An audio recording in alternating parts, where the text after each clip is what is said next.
Hey guys, welcome back to the channel. This is part 1 of our story. If you like this what if story and want to see part 2, let me know in the comments below. Before we start, don't forget to like, subscribe, and share this video with your friends. Also, check the description for more great content and my playlist. This story was posted by 𝗵𝗃_29 on Wattpad. Now let's start. Let's play a game. Mina cheered as she looked at the table of classmates. The common room tables were put together to chat while they ate as a class instead of groups. Everyone was there. Denki, the first to cheer, break away from his conversation with Koda on the suggestion before a chain of voices followed in agreement. 14 Katsuki was amidst the last of them, reluctant, but he can always leave when it suited him best. Everyone cleaned up the remainder of dinner and wiped the bank clean before making their way over to the couches to start. Mina looks around herself and noted on who decided to stay. The group including Uraraka, Izuku, Denki, Todoroki, Tsuyu, Momo, Katsuki, Kirishima, Jiro, Hagakure, and finally herself. When they were all seated, she started with the rules. 7. First game. Would you rather, but depending on the option you pick, you have to do it or there'll be penalties. I'll demonstrate. She hums to herself, looking for a candidate before pointing at the redhead. Kiri, would you rather do the most unmanly thing of all, or avoid everyone for a whole day? Mina asked. Kirishima frowned. Guess you guys won't see me tomorrow. Not that it will matter since I'm visiting my mom. Kirishima answered with a smile, realizing that avoiding his friends would be the safest way to go. Everyone nodded and Kirishima was then instructed to take his turn. Denki, would you rather eat BakuDeku's spicy curry or give everyone here an affectionate hug? Kirishima asked. Denki whined as he dragged himself up. But now I gotta get you up. Giggles were heard around him as he went around the circle and giving hugs to everyone. Once he got to Katsuki, he was shoved down to the floor with a hand to face, so he settled onto hugging his arm. 16. Get off me, ya demon dunce. Katsuki yelled, shaking Denki off of his DMN appendage. The other turned tail when he saw another hand coming towards him and scurried away on all fours before giving Katsuki the stink eye, who glared right back as he made a show of wiping his arm. Denki grinned, mischievous, as he settled back into his seat, sitting up straighter as he looked at him in challenge. 5.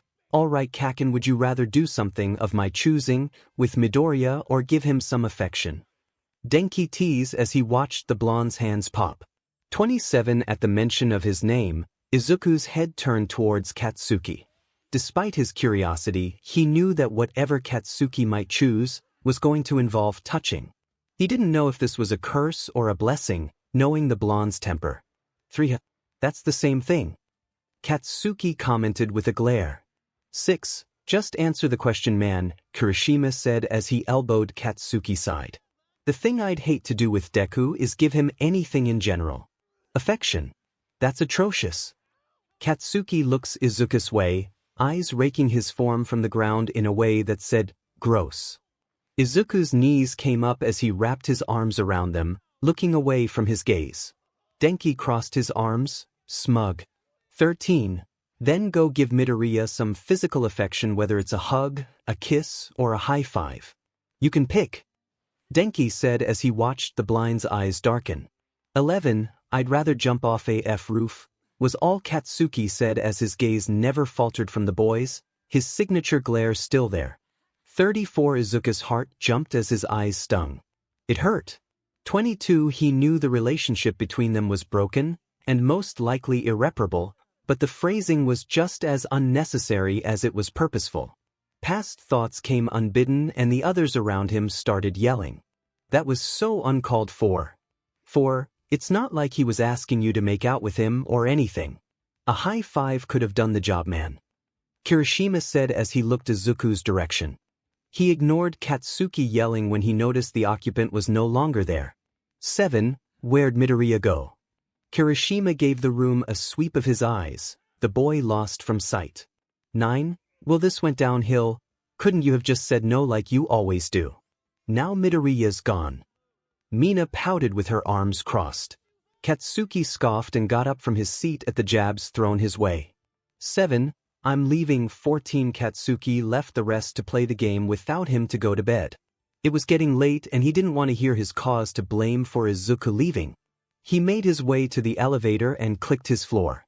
When it opened immediately and stepped in, he watched as Uraraka and Todoroki spoke with worried expressions. Probably talking about If Deku and making drama. He scoffed as the doors finally closed. The ride to his floor was silent, but uneventful as he finally reached his floor and walked to his room. Whatever he said that made Izuku angry wasn't his problem. He's always been like this. Izuku knows better than anyone, so how was tonight any different? Izuku would be his chipper self by tomorrow after pouring in his room for the night. 8 until he wasn't. 7 Sunday comes, Katsuki coming in to see Izuku in passing to the kitchen, chatting away as he does with whatever other person he had decided to bother today, but when Izuku notices him, he leaves almost immediately.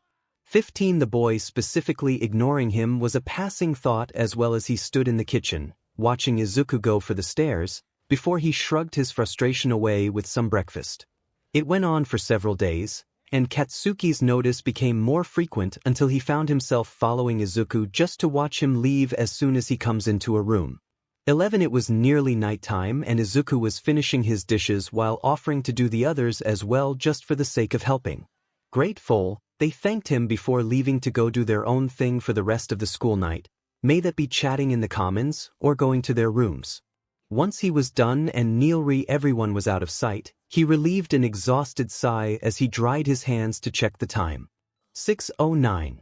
Plenty of time for a jog, Izuku mumbles before making his way to the entryway, putting on his sweater by the door before sliding his feet into his shoes. Once outside, he gave himself a pump of the fist to his sides before putting on a brave face. 18 After stretching in the cool, late evening air, he began his run around the dorm building. He made it around 3 times before he saw Katsuki standing at the entrance, staring at him in his own sweater and scarf wrapped around him. Izuku slowed to a stop, watching warily back, finding surprise when he saw Katsuki make his way towards him. 2 Keikaken. What are you doing out here?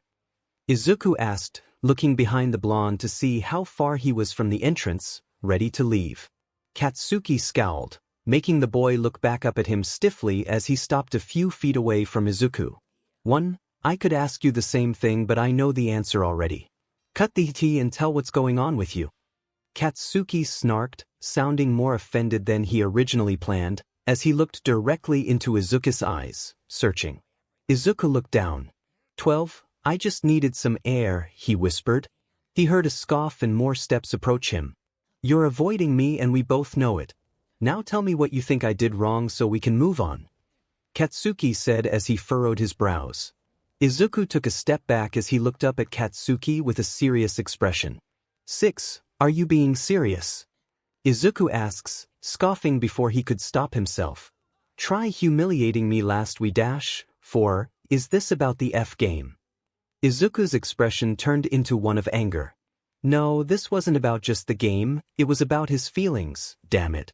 6 No, it was what you said.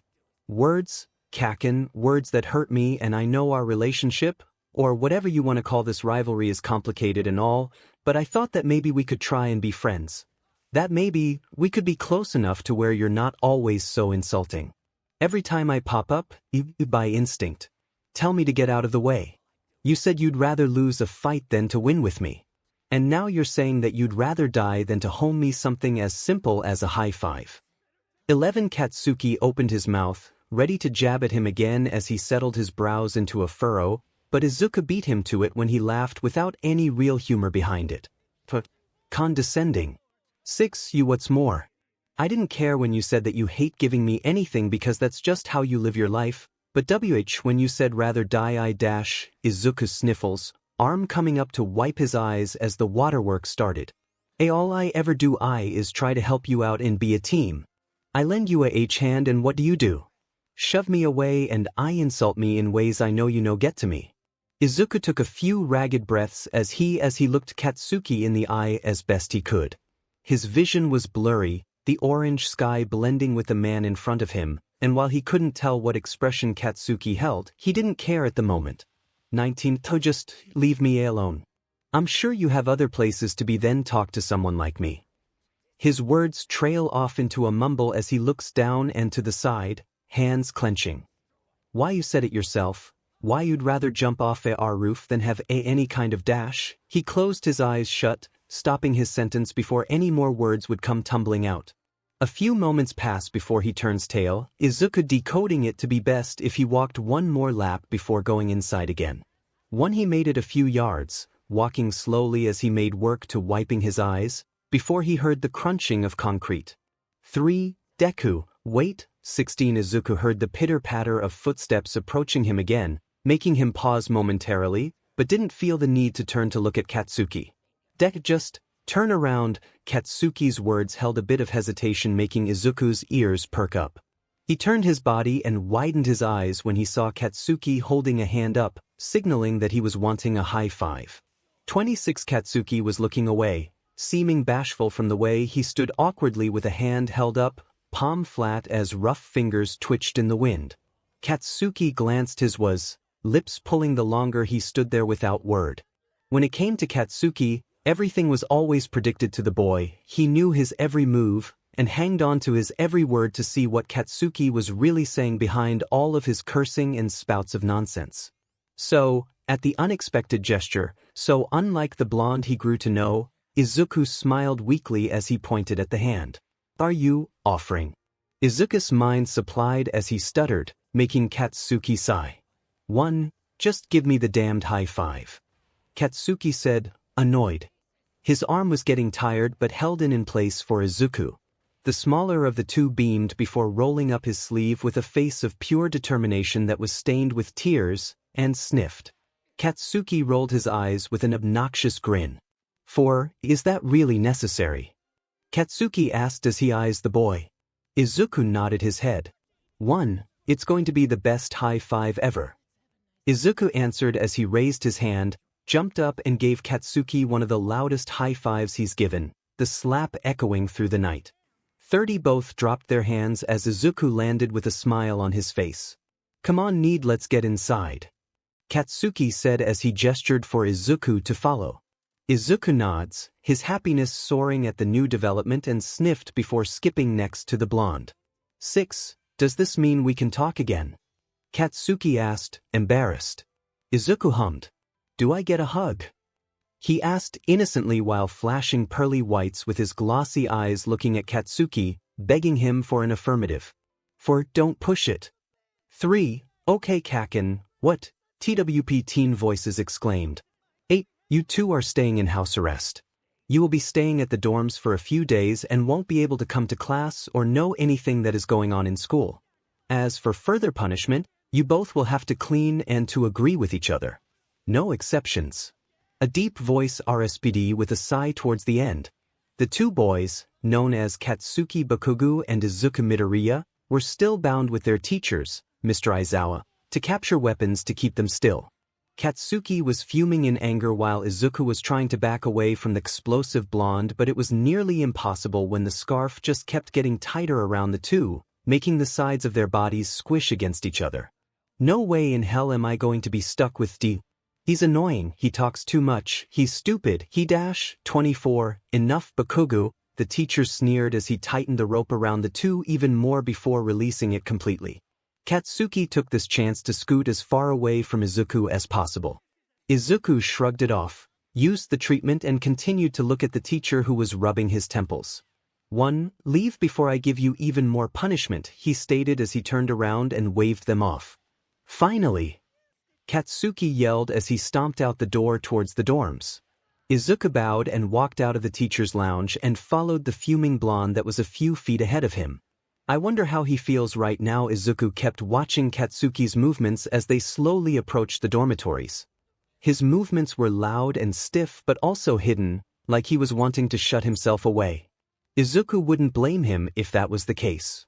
They were being punished because they practically destroyed Ground Beta, but what Aizawa didn't know was the reason behind their argument.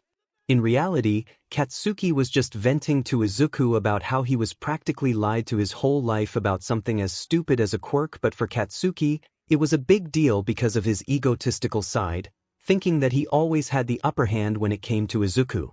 The venting then turned into sparring after Izuku had told him the truth, and then all ended when All Might stepped in. After that, they kept silent to each other as they walked to the office where Aiza was waiting for them. 2. Could you be any slower? A voice called, making Izuku's head shot up and vision clear from staring at the concrete for so long. 5. Izuku then saw a very impatient Katsuki with the door open, making him smile a bit at the gesture. Katsuki then huffed annoyedly and started shutting the door slowly as he counted down. I'm locking you out in 32. I'm here. Izuku shouted as he slipped his arm in the crack, preventing it from closing any further. He sighed before making his way all the way inside the dorms and closing the door, the lock automatically closing both teens inside. 10. Izuku huffed with a smile before thanking Katsuki for leaving the door open for him. Katsuki scoffed before he made his way to the showers, Izuku following behind. It was a little awkward between the two since they were just fighting, and now they are both SRPD from Tei clothes as they took showers with only a wall separating the two. Katsuki felt more vulnerable than awkward, thinking that anyone could come in the room and see him the way he is right now, while Izuku relaxed into the water the best he could. Would you shut up? Katsuki shouted as he banged on the wall where Izuku was, earning a yelp in return. Sorry Kaken, Izuku shouted back. 8. Katsuki sighed as he looked down at his problem. He was already pent up, and the pleasurable noises that Izuku kept slipping between his mouth, echoing throughout the empty bathroom, were not helping the situation. If anything, it made it worse. Katsuki groaned as he looked back up the ceiling. 43, he whispered as he turned on the cold water. He heard the shower next to him turn off along with rustling, signaling that Izuku was getting out. Leaving Kaken, Izuku shouted after a few minutes. Don't care, Katsuki retorted as he turned his own shower off.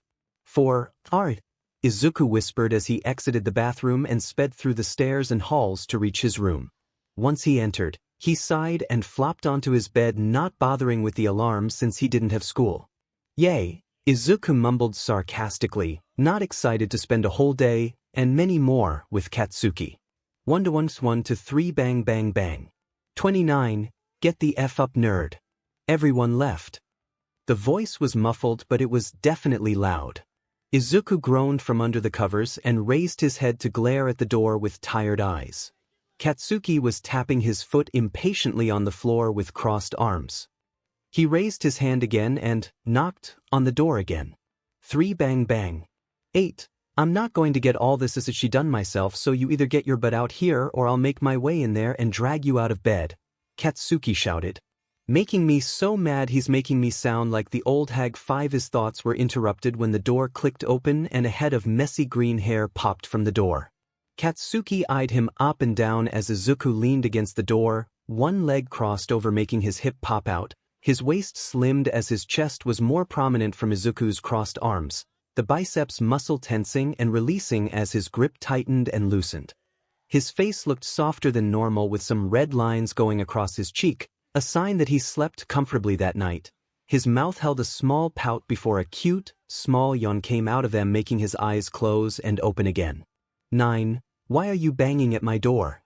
Izuku asked cluelessly. 5. Katsuki stopped his staring as he hummed in question before answering in an unusual soft tone.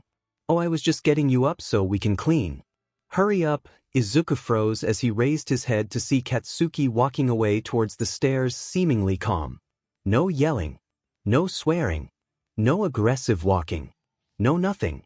This isn't the Katsuki I know. Or maybe he was just too tired, but he was banging at my door. Ugh, why must I know the one person whose emotions are so confusing and grow up with them for as long as I remember? 14. Izuku shook his head and shuffled inside his dorm, only to come back out a couple minutes later fully clothed and ready for the day. Once he was downstairs, he made his way towards the fridge and looked through it to see anything for breakfast. He heard munching behind him and noted that Katsuki was there too. His eyes roamed the fridge until he noticed a note with his name on it. He grabbed the covered plate with the note and made his way towards the table. He sat down at the same table where Katsuki was sitting on accident and placed his food down without taking his eyes off the note. Deku-kun, I noticed that you weren't up this morning, so I made you some food. I hope you feel better. I'm not a great cook, but I know how to make mochi, so enjoy it. Choco 19. That's so nice, Izuku mumbled as he blushed a bit, placing the note down. He uncovered his plate and noticed that it was still hot. He smiled before he dug in his food. 10. The F is that? 2. Izuku looked up and noticed Katsuki eyeing the food he was eating. Izuku looked back at his food before swallowing. It's mochi. 𝐸𝐴𝐸𝐺 made it and it's really good. Izuku exclaimed with a smile. For some reason, after those words left Izuku's mouth, Katsuki felt like yelling. But not at him. He wanted to yell at 𝐸𝐴𝐸𝐺. He scoffed and went to pick his food. 4. Probably fucking microwaved a bag of mochi and called it breakfast. Bet I could do better, Katsuki retorted at Izuku. The brunette frowned before his face brightened. He went to open his mouth and speak but closed it and went back to eating. 17. Spit it out, nerd, Katsuki said annoyed. Izuku gulped before avoiding eye contact. I was just wondering how yours would taste, Izuku whispered. 25. Katsuki eyed him before he grabbed his plate and left the table. Izuku watched as Katsuki was now gathering food ingredients and turning on the stove. Izuku got up and sat at the island where Katsuki was cutting a bunch of veggies. He tilted his head as he placed his head between his hands, squishing his cheeks in a cute manner. 13. What are you doing? Izuku asked. Katsuki looked at the mail. 5. There it is again. Why is this happening? This is the third time. 2. Katsuki's heart was erratic and his eyes were fixated on Izuku's, who were big and curious. He looked back down and started cutting again. Mochi, Katsuki answered before going at his cooking again. Izuku nodded happily and sighed loudly. I'm going to start cleaning this floor and I'll leave the kitchen to you, Izuku said as he went to a nearby closet and started taking out things to clean the floors, furniture and windows. For a whole hour passes before Katsuki is yelling for Izuku to come eat lunch. Izuku comes into the kitchen while panting. 1. It's only 12:29. Izuku questioned. Katsuki rolled his eyes and proceeded to grab some food. Guess I'll just eat while you clean, Katsuki teased. 16. They'll eat. Izuku shouted as he grabbed a plate and filled it with different foods and washed his hands before sitting in front of Katsuki. Both ate in silence with occasional glances that Katsuki stole of Izuku, who was happily eating and throwing compliments here and there while making a complete mess. Katsuki sighed upon seeing the food all over Izuku's face. 1. Nerd, you got fucking food all over your face, Katsuki said as he pointed at him with a chuckle. Izuku blushed before grabbing a napkin and cleaning it off, but alas, there was still something there. So what did Katsuki do? The cheesiest thing a person does in this situation, wipe it with his thumb. 37. Izuku blushed immensely as he watched Katsuki sit back down and lick his thumb without a care in the world before eating his meal again. 28. Izuku didn't know what to say, so he decided to go clean up his dish, with the blush still prominent on his face, with a scrubby and some soap. He then decided to clean all of the piled dishes from Katsuki's cooking. However, after a while, he felt a presence behind him before a hand was placed on his lower back. He jumped at the touch and had a full-on red face when he saw Katsuki leaning up to grab a glass cup from the cupboard above him. 8. Why do I think that his arms look so good right now? Izuku Midoriya, get your head out of the gutter and get to cleaning. 57. Izuku started scrubbing the dishes faster and rougher, still feeling the hand on his back, while holding a concentrated face that was painted red in embarrassment. The dishes were clanking and making loud noises as water splashed everywhere. But slow the F down, 18. Katsuki spoke as he placed his cup down when he realized that the green head was not listening.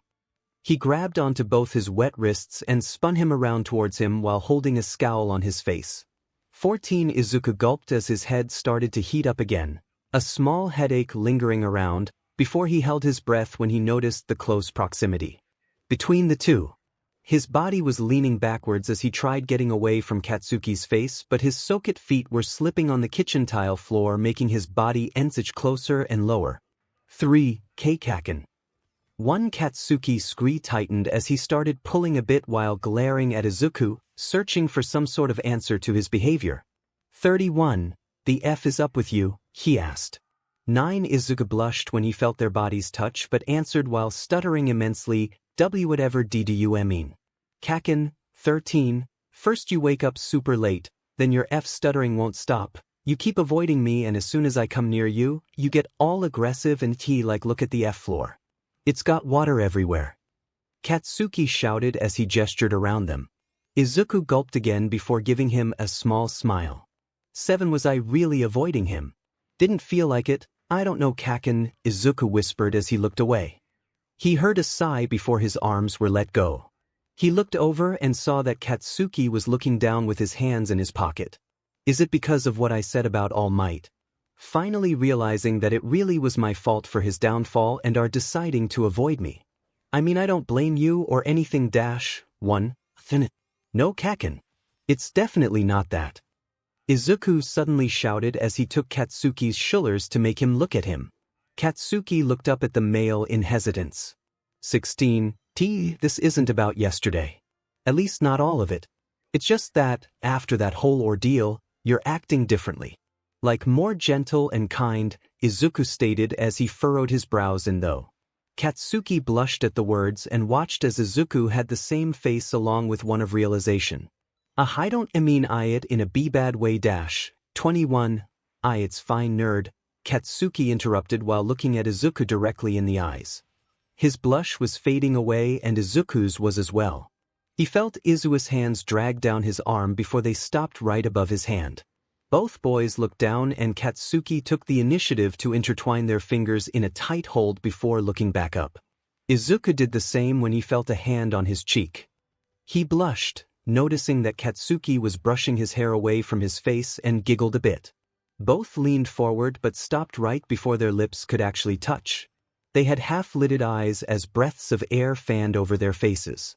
Their connected hands loosened when Katsuki finally leaned all the way in and connected his own lips to Izuku's. The brunette closed his eyes and melted into the kiss with a faint blush on his face and pressed himself a little closer to the other. Katsuki hummed as he cupped both of Izuku's cheeks before disconnecting himself and pressing his thumb against Izuku's slightly red lips, and dragging it across the soft skin.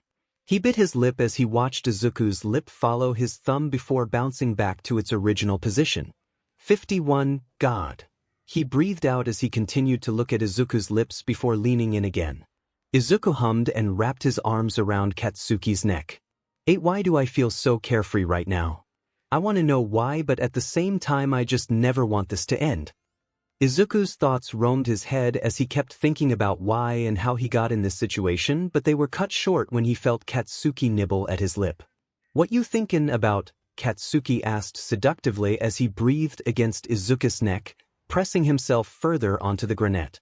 Izuku blushed and pulled away from Katsuki completely, stepping a few feet. 12. Sorry, just it's so sudden, Izuku spoke above a whisper as he looked at Katsuki but kept his head down. Katsuki blushed a bit and looked away while scratching his neck. Sorry. Don't know what got over me, Katsuki said. 14. It was quite between the two and it was getting a little awkward, so Izuku decided to clean up the mess on the floor before they could slip on the water. Katsuki watched for a while before he realized that he was now staring at Izuku's and immediately stomped away with another blush on his face. 10. Diamond, he looks good bent over, Katsuki. Hell is wrong with you? 58. Both males pretty much avoided each other the rest of the day as they cleaned the dormitories by dusting, cleaning the windows, sweeping the tiles, wiping down counters, and then deciding to gather everyone's trash once everyone came back from class. One Izuku was just finishing up cleaning the last window before he looked over at Katsuki, who had a bunch of trash bags in hand with a calm expression on his face. Izuku giggled seeing the slumped position of Katsuki while looking like he was basically hugging the trash. He immediately turned back around to continue his giggling when he saw Katsuki had snapped his head in his direction. 12. Katsuki pouted before a smile snuck onto his lips. He had caught the brunette looking at him while giggling, but he immediately dropped his smile when he saw a few of the students make their way towards the kitchen. He's kinda cute. What was playing on the computer was nothing that anyone would enjoy watching. No. Please. I'll do anything. The figure yelled as he tried backing away from the approaching figure who was holding a camera. You could hear a raspy snicker come from behind the camera as the image got closer and closer to the panicking boy. Then maybe you shouldn't have taken the little girl's place. But here you are. acting like a hero when you're sitting here screaming for dear life. The raspy voice spoke as he showed a syringe in front of the camera that had a glowing green substance that bubbled inside the glass tube. After the syringe was out of view, the image came closer to the boy and you could see how horrible he looked. His clothes were torn, leaving him in only a pair of ripped pants. He was chained to a wall with both his wrists and ankles cuffed and attached to a metallic bed. His body was thin and you could see his ribcage, his elbows and kneecaps were sticking out because of the lack of fat the boy had.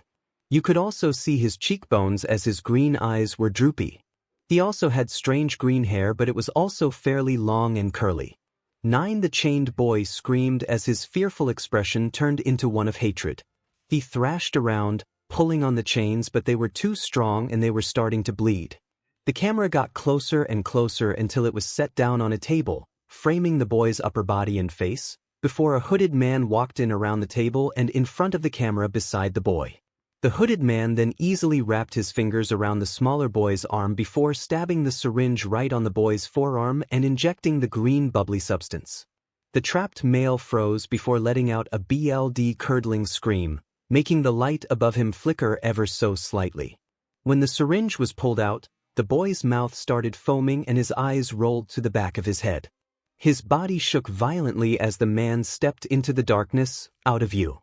6. The greenette's arms started turning purple. The cuts that were on them started spewing out blood until the color stopped at its shoulders, blood pooling on the stainless steel table. His body started to relax until it came to a full stop. It was silent and all you could hear was the dripping blood that fell from the table onto the floor. The camera was suddenly grabbed and turned around and you could see a pair of red eyes and a psychotic smile on a man's face. 5. I would say that went successfully, wouldn't you agree? 1. The camera cut off, revealing a black screen and then a small circular arrow with the words replay on. Huffing, the officer exited out of the tab before running a hand in his hair. This video was locked away, but thanks to the infiltrating officer we were able to recover it.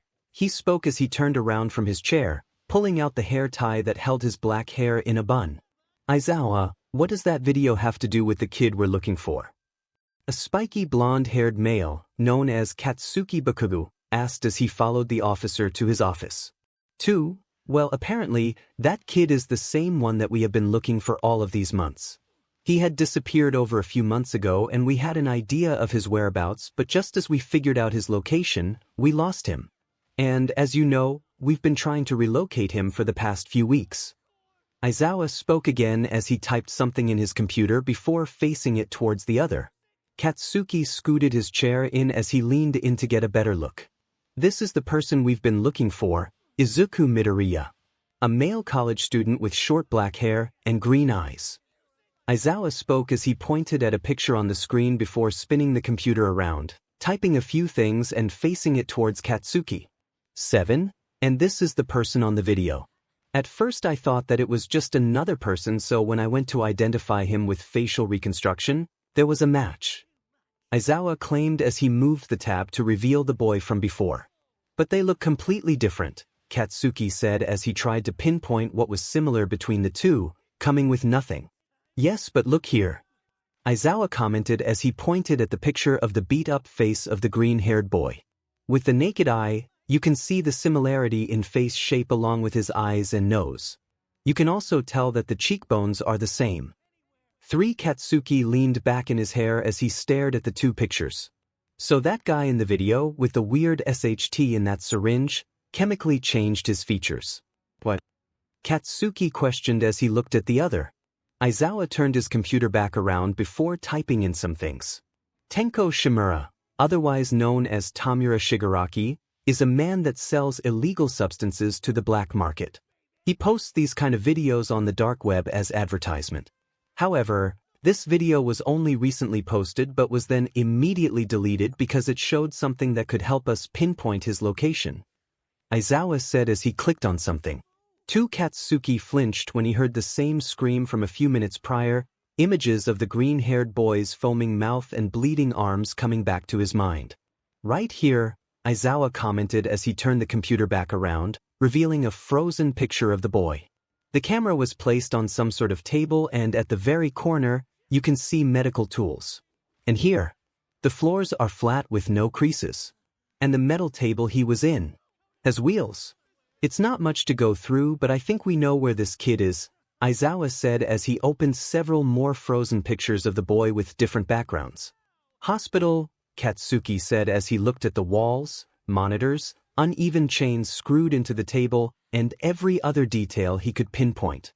More specifically one where there is a closed-off morgue, which can only lead us to one place, 𝗵𝗲 Hospital. In their website, it was said that they had built a new morgue and upgraded their patient's room along with the food service. Meaning that the morgue from before is no longer in use, Aizawa stated, making the blonde nod his head. Alright, when do we start the rescue mission? Katsuki questioned in curiosity. As soon as possible, and so, 1 week has passed by making preparations. Planning the rescue, how to infiltrate the building, and which paths to take when going in the underground maze. Katsuki was paired with Ijiro Kirishima, Denki Kaminari, Tsuruhanta, Mina Ishido, and Koyoka Jiro, who were in charge of rescuing as many people as possible and escorting them out. Tenya Ida, Ochako Uraraka, Shoto Todoroki, Momo Yaozu, and Hitoshi Shinso were going to be backup and protect the others while they escorted the victims, while the rest of the police squad would be surrounding the hospital, ready to arrest the criminals.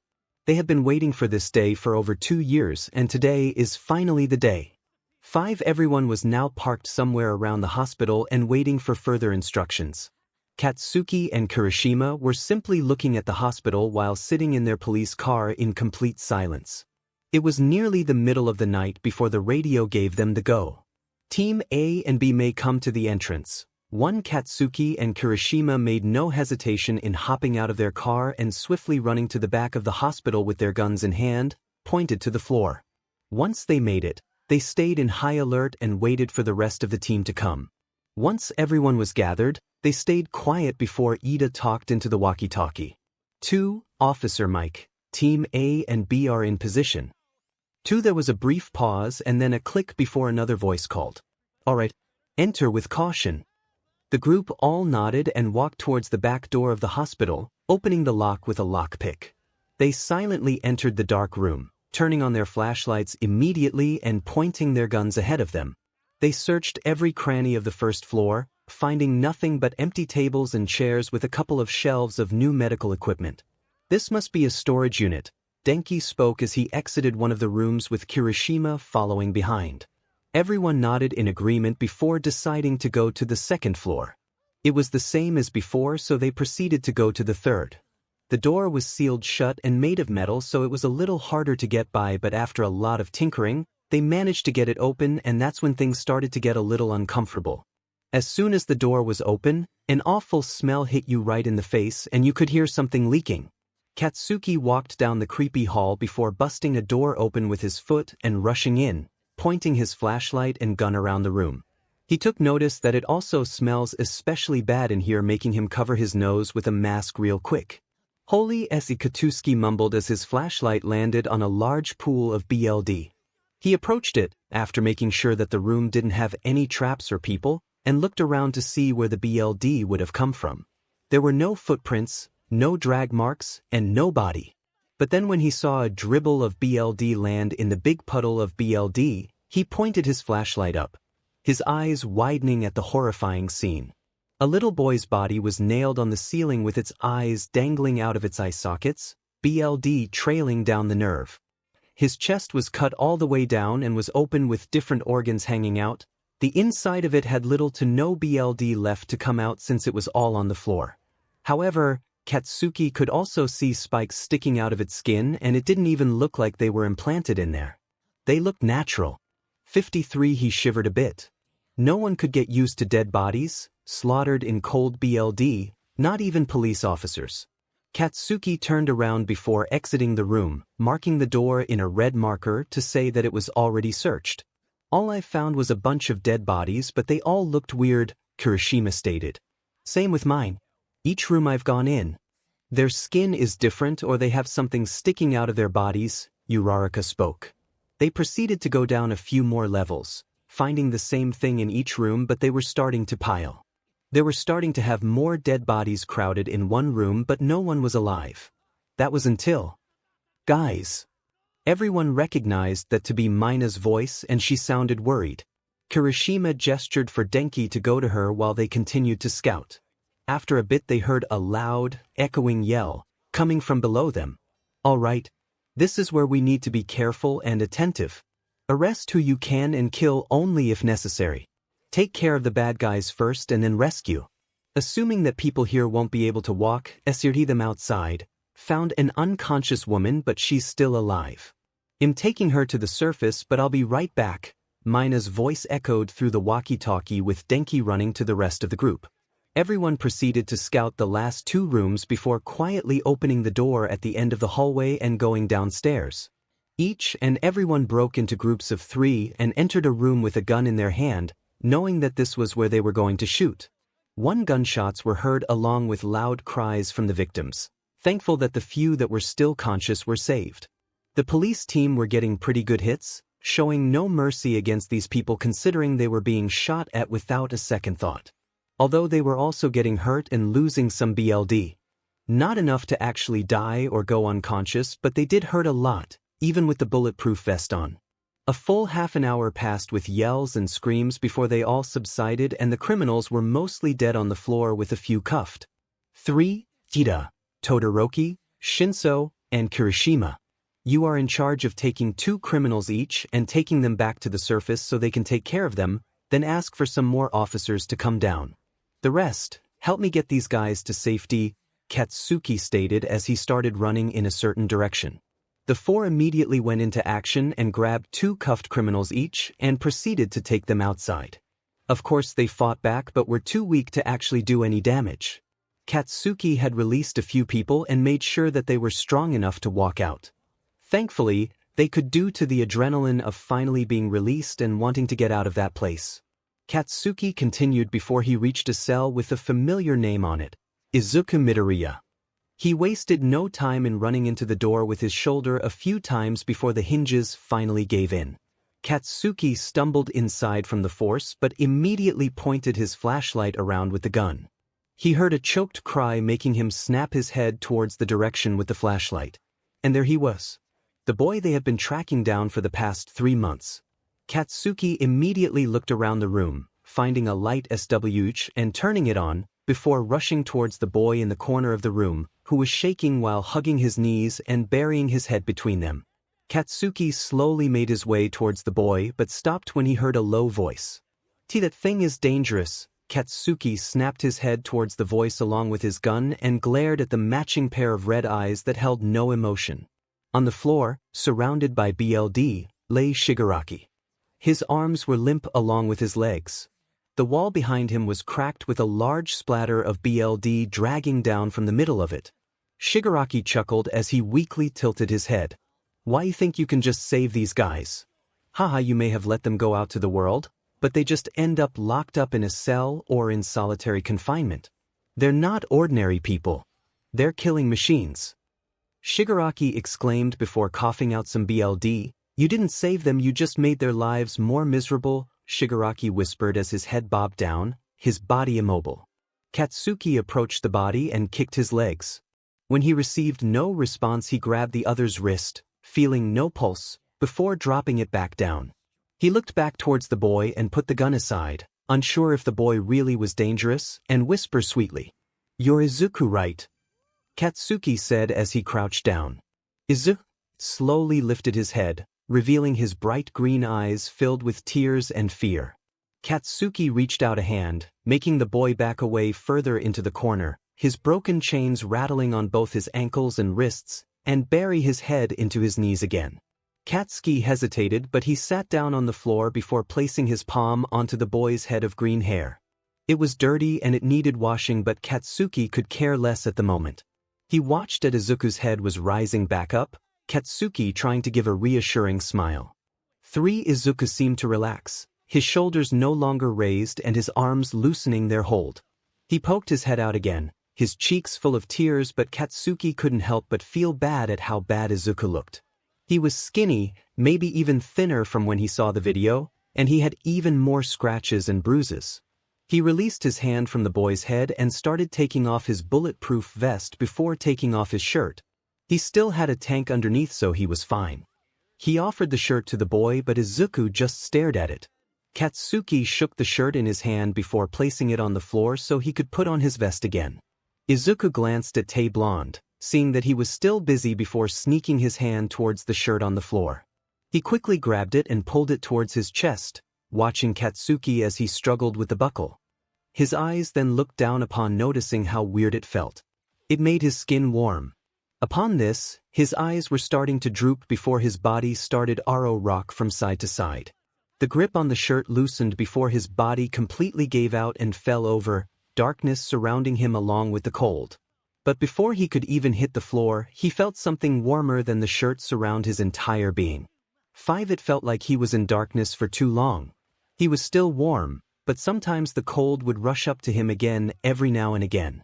He could feel pressure and pinching throughout his body, his arms being the most painful ones. 𝗧𝗑 could hear voices and repetitive beeping noises and his limbs moving on his own.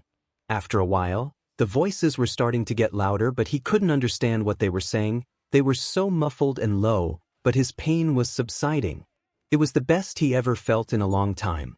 All there was just a small stinging on his arms, legs, chest, and back, but they were tolerable.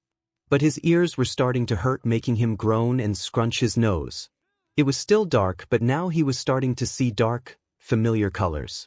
Gah! Katsuki snapped his head up at the noise. He intently watched the boy that lay on the hospital bed, fingers twitching, light gasping, trimmed and cleaned hair shifting, and eyebrows furrowing. Katsuki quickly looked down his phone before pressing the button next to 𝗧𝗑's bed to call the nurses. He sat back down on the chair, and a few seconds later a few nurses came inside the room and noticed that 𝗧𝗑 was waking up. They smiled slightly at the thought. 𝗧𝗑 was the last to wake up from the few that had passed out immediately after stepping outside the back door, but they were immediately rushed to the hospital, which was thankfully right around the corner. It had taken a total of 2 days for everyone to wake up, but this was 𝗧𝗑's second week. The nurses took off the face mask from 𝗧𝗑's face and continued to help 𝗧𝗑 so his waking would be a bit easier. One of the nurses then brought 𝗧𝗑's bed up to a sitting position so he wouldn't need to sit up himself. She then stepped aside while the others left them to it. 𝗧𝗑's eyes snapped open, his pupils almost disappearing from the bright light and room since his eyelids don't close for him to adjust. His breath was heavy and his hands were stiff with his fingers curled. He looked around the room and panicked when he saw a needle in his arm. He immediately reached for it but was stopped by a nurse, making him panic even more.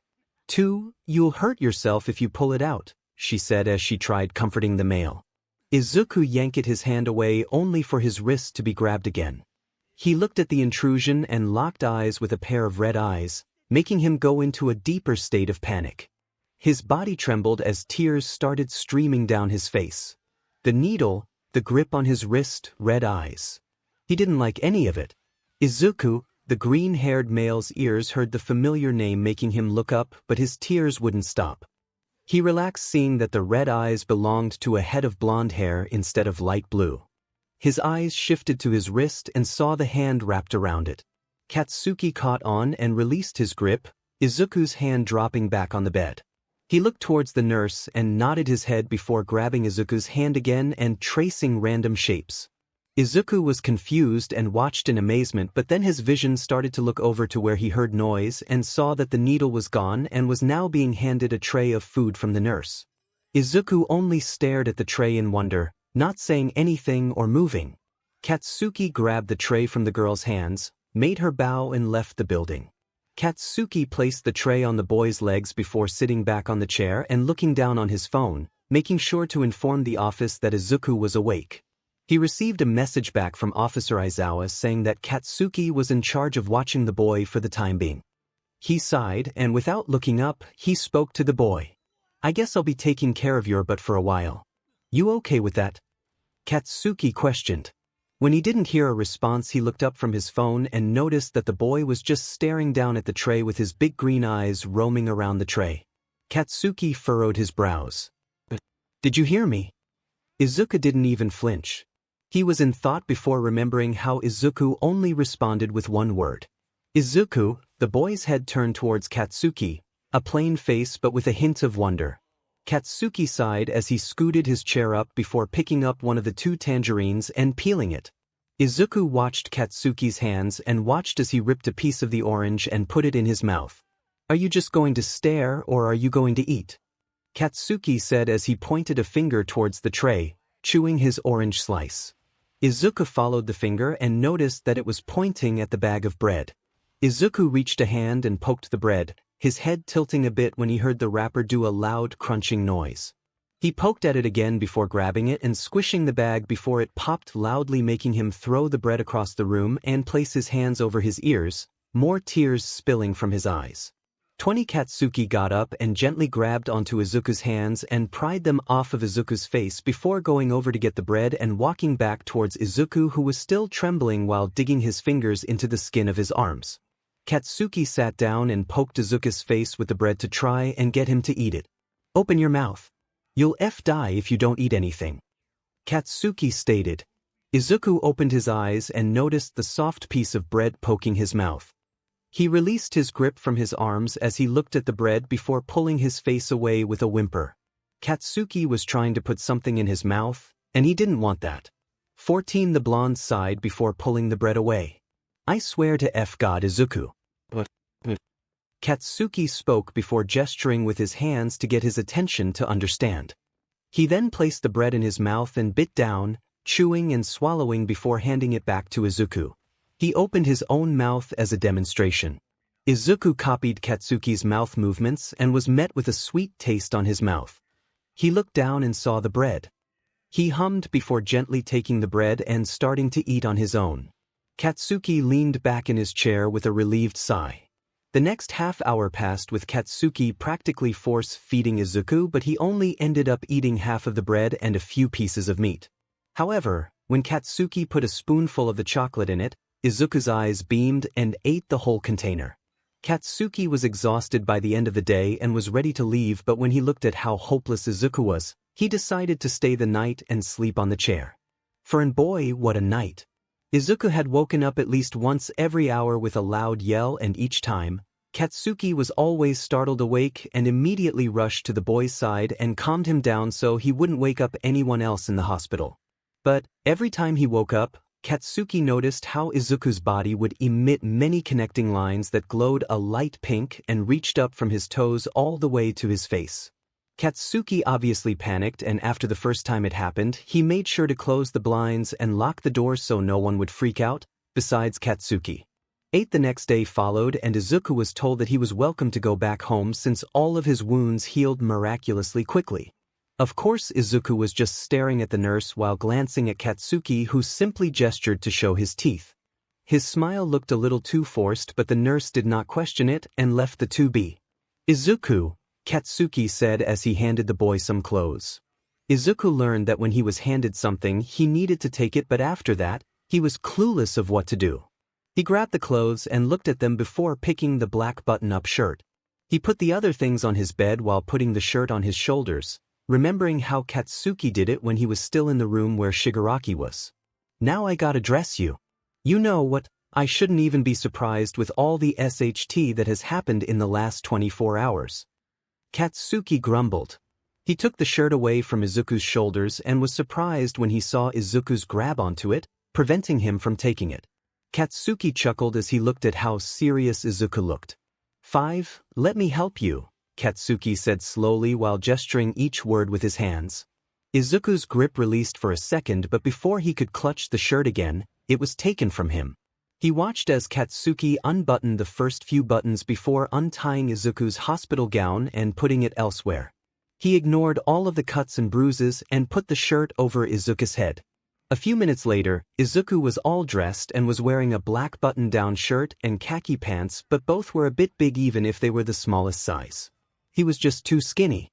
Katsuki then helped Izuku get up from his bed and put on a pair of socks but no shoes. Izuku sat down on the bed as he looked down at his covered feet and wiggled his toes. He smiled and giggled as he kept wiggling them. He then felt something warm wrapping around him and saw Katsuki trying to get him up on his feet. Izuku leaned in the familiar warmth and wrapped his arms around Katsuki's neck and burying his face in his neck, hailing the alluring natural scent that came from Katsuki. 𝗂𝗏 the blonde stood still as 𝗧𝗑𝗪 clinged onto him. He could feel all the bones that stuck out from 𝗧𝗑𝗪's body making him press his lips in a thin line. He decided not to think about it, but he tapped 𝗧𝗑𝗪's arm, a way of asking him to release. 𝗧𝗑𝗪 reluctantly pulled away, but kept his arms where they were. He watched as Katsuki turned around in place before bending down and picking up 𝗧𝗑𝗪's body with ease. The 𝗧𝗏 squeaked in surprise before wrapping his arms and legs tightly around the blonde as he looked at how far away the ground was. Katsuki adjusted 𝗧𝗑𝗪's body before he made his way out the door and towards the checkout. He would feel 𝗧𝗑𝗪 squirm a bit while speaking out random noises, but Katsuki only said his name to get this attention. He got a few odd looks but used "he doesn't have any shoes" as an excuse when in reality, he just felt that 𝗧𝗑𝗪 would feel safer with him. He exited the building and walked towards the cop car that was parked in the parking lot before putting 𝗧𝗑𝗪 inside, strapping him in before going to the driver's seat. 𝗧𝗑𝗪 only watched, but when he heard the roaring engine and the car start trembling, he panicked and curled himself in his seat while pressing his arms on his ears and gripping his hair, lightly pulling on it. Katsuki placed a hand on 𝗧𝗑𝗪's thigh before backing away from the parking lot and started their journey to his house. 𝗧𝗑𝗪 calmed down and relaxed, but when he saw the early evening sun, he leaned his head to the window and watched as each car, house, pedestrian, animal, trees, lakes, and other things passed by. 𝗂𝗏 Katsuki glanced at the boy and slightly blushed at how mesmerized 𝗧𝗑𝗪 looked when looking at the outside, but thinking about it, brought a frown on his face. If 𝗧𝗑𝗪 was amazed at the outside, what does that mean for his memories? Katsuki noticed that 𝗧𝗑𝗪 only recognized his name when talking to him and how he stared at the simple things like they came from a different planet. Whatever that green stuff was, messed with 𝗧𝗑𝗪's brain and body. He's supposed to be a smart college student, but he's now some sort of mutant with black and green hair, unable to speak or understand, and has no idea of what anything is. For not shortly after, Katsuki had made it back to his one-story house and dragged 𝗧𝗑𝗪 inside, since he kept getting distracted by the leaves that crawled across the floor. Once they were inside, Katsuki revealed a sigh of relief and made his way towards the kitchen, after making sure to lock the door. Now he could walk around while 𝗧𝗑𝗪 could do whatever he wanted. Doors were locked along with the windows, and all the dangerous things that 𝗧𝗑𝗪 could get into were in the kitchen or safely locked away in his safe. 7. He cooked a late lunch, and when he was done, he set up the table before looking around the house for 𝗧𝗑𝗪. 𝗧𝗑𝗪, nothing. You in here? Katsuki mumbled as he entered the bathroom. When he didn't see the 𝗧𝗏, he closed the door and continued to walk around before he noticed his bedroom door unlocked. He walked inside and saw that the light was on with a little head of green hair snuggled up on his bed. Katsuki smiled with another small blush before approaching him. He crawled on top of the bed before running his hand in the green locks. It was weird how Katsuki was being so nice, but he didn't really care. It was just them two anyway, so no one would be able to see this side of him. He felt remorse for the boy, and he could find in himself to be mean to him. Katsuki then realized how exhausted the boy must be since he kept waking up. He sighed and decided to leave him be. He yawned, also remembering how he didn't get any sleep, so he hesitated but grabbed the blanket from the end of the bed and scooted closer to the boy and covering both of them. He then wrapped his arms around 𝗧𝗑𝗪's waist and pulled him closer to himself, humming in satisfaction when he could feel 𝗧𝗑𝗪's heat radiating off his frail body. He stuffed his face in 𝗧𝗑𝗪's neck and inhaled the sweet scent that came from the boy and fell asleep. 𝗧𝗑𝗪 shifted slightly and groaned before rubbing his eyes from the tiredness. He then looked down at the hand that was wrapped around him before feeling something hot against his neck. He looked behind him and saw Katsuki sleeping peacefully as he held him. 𝗧𝗑𝗪 turned around and watched as Katsuki's face scrunched up before relaxing again, releasing a loud grunt in the process. 𝗧𝗑𝗪 felt heat rise to his cheeks as he snuggled closer to the heated body and hummed when he got comfortable. Plus, he could definitely get used to this. Fantasy AU. Characters are around the age of 20. 5. A young blonde has been traveling for a long time, but he doesn't quite know for what. For the past year or so, he has seen lots of things. Some were scary, like gigantic, fire-breathing dragons trying to kill him, while others were magnificent, like large crystal caves that shimmered in the dark without the help of the sun. He's also encountered a few weird things like flesh-eating plants or filthy trolls, but nothing he couldn't handle. He was strong, handsome, intelligent, and determined. He could do everything and anything, but there was one problem. 15. He wasn't born like any ordinary human being, in a village full of people where they were happily going about their day without a care in the world. He was born with only the support of his 2 parents and the dangerous forest. That was how he had become all these amazing things. He had to learn to fight and never back down or scavenge for food even in the stormiest of weathers. Another problem that had arisen from that was the fact that he could not speak. 5. He could neither understand nor speak the language other villages used. He could only muster grunts, huffs, growls, or any other effect, but never words. His parents could understand the village language, but only a little. 3. So here Katsuki was on another adventure on his own, on the look for something other than trees, flowers, rivers, beasts, and other creatures. His treks were getting boring. It was saddening that his parents had passed away, but he never knew from what. He had just woken up one day with both his parents gone. Katsuki grunted in pain when his foot had stepped on a sharp rock. He sat down for a bit before listening in if he could hear some sort of stream or swishes of water. Luckily, there was, so Katsuki got back up and started walking in the direction of the water. Right before he could even go near the flowing river, he heard something else. It was a voice along with some loud rustling and snapping branches. He quickly hid behind a tree and waited for the passer-by to go away. But Katsuki felt captivated by the voice. He quietly peeked his head away from the tree and his eyes stared at the figure that sat right at the edge of the river, a few feet away from him. He watched as the person there placed their bags down onto the floor and cupped their hands in the water before splashing it on their face. He leaned on the tree further as he inspected the person. They had an all-green outfit with brown pants and black boots. He also had dark green hair, and when his face was in view, Katsuki had his full attention. The boy had large green eyes and dots scattered on his face, more prominent on his nose and cheeks. This boy was like nothing Katsuki had seen. All the passers he'd seen always wore dark clothing, or they were ragged and brown. Everything was plain, but this one was much like Katsuki. Both wore bright colors, natural hair, eyes full of color, and were both explorers of some sort. Katsuki couldn't help but wonder if the boy was one of his own kind, considering they were the same, yet so different. Nonetheless, he knew he had to make sure to keep this mystery boy under wraps for now. He looked around himself before looking up at the tree and grinning.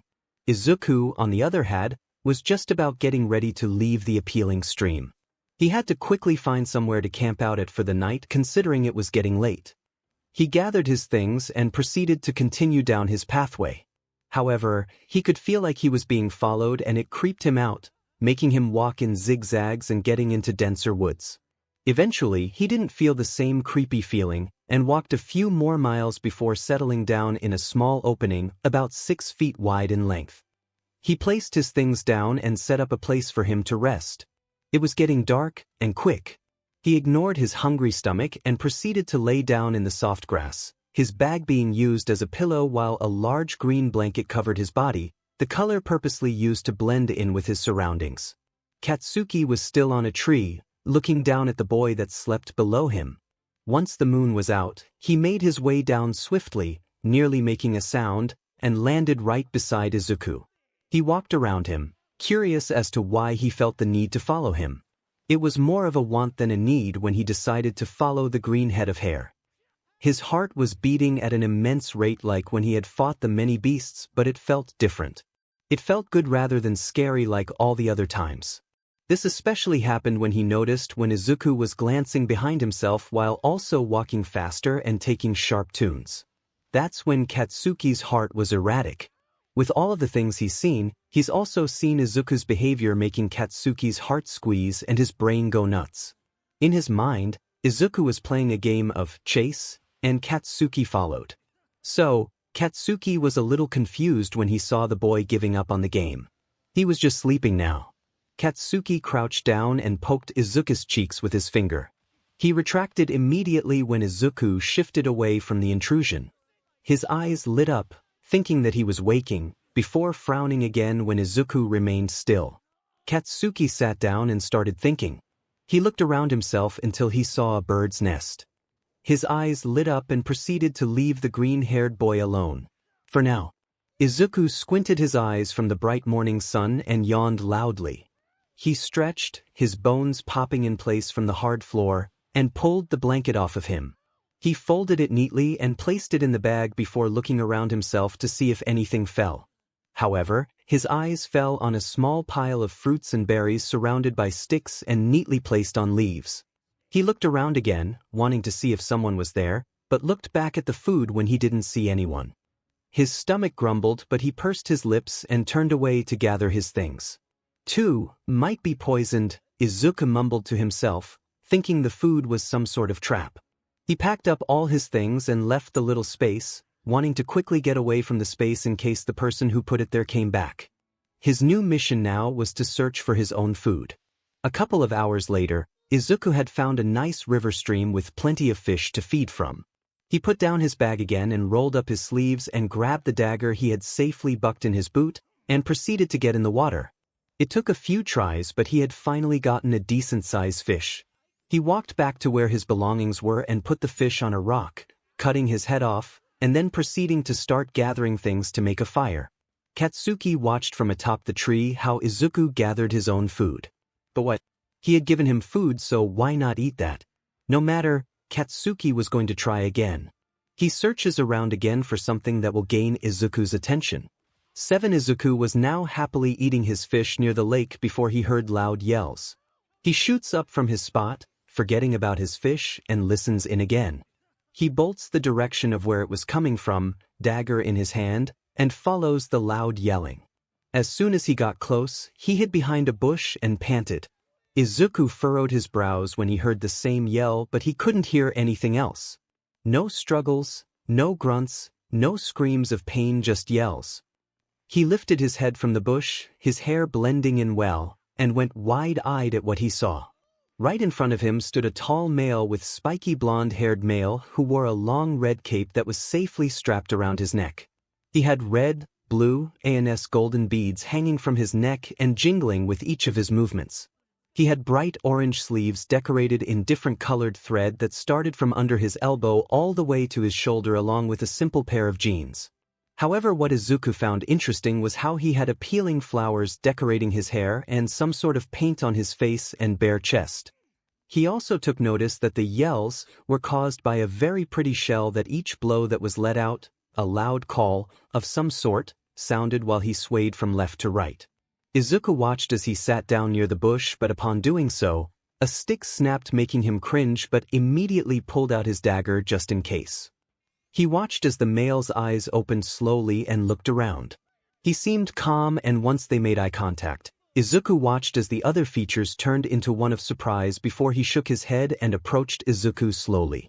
Izuku stood up on his 2 feet and pointed the dagger towards the other as he backed away. "Who are you?"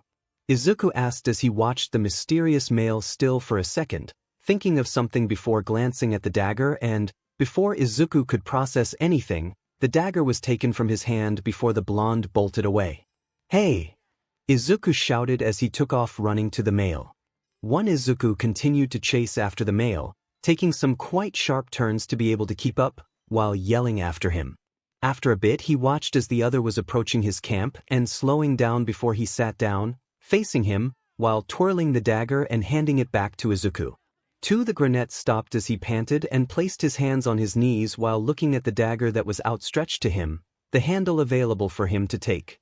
He took another breath before sitting down, looking intently to the red eyes that seemed to watch every single movement he made in interest. Izuku reached over and grabbed hold of the handle, noticing the name, Katsuki, tattooed on his arm, before pulling it away from the other's grip, careful to not cut him. Katsuki's eyes lit up slightly as he watched Izuku take the dagger before looking into Izuku's eyes, searching, but looked down at his lap when he saw Izuku's face that held nothing.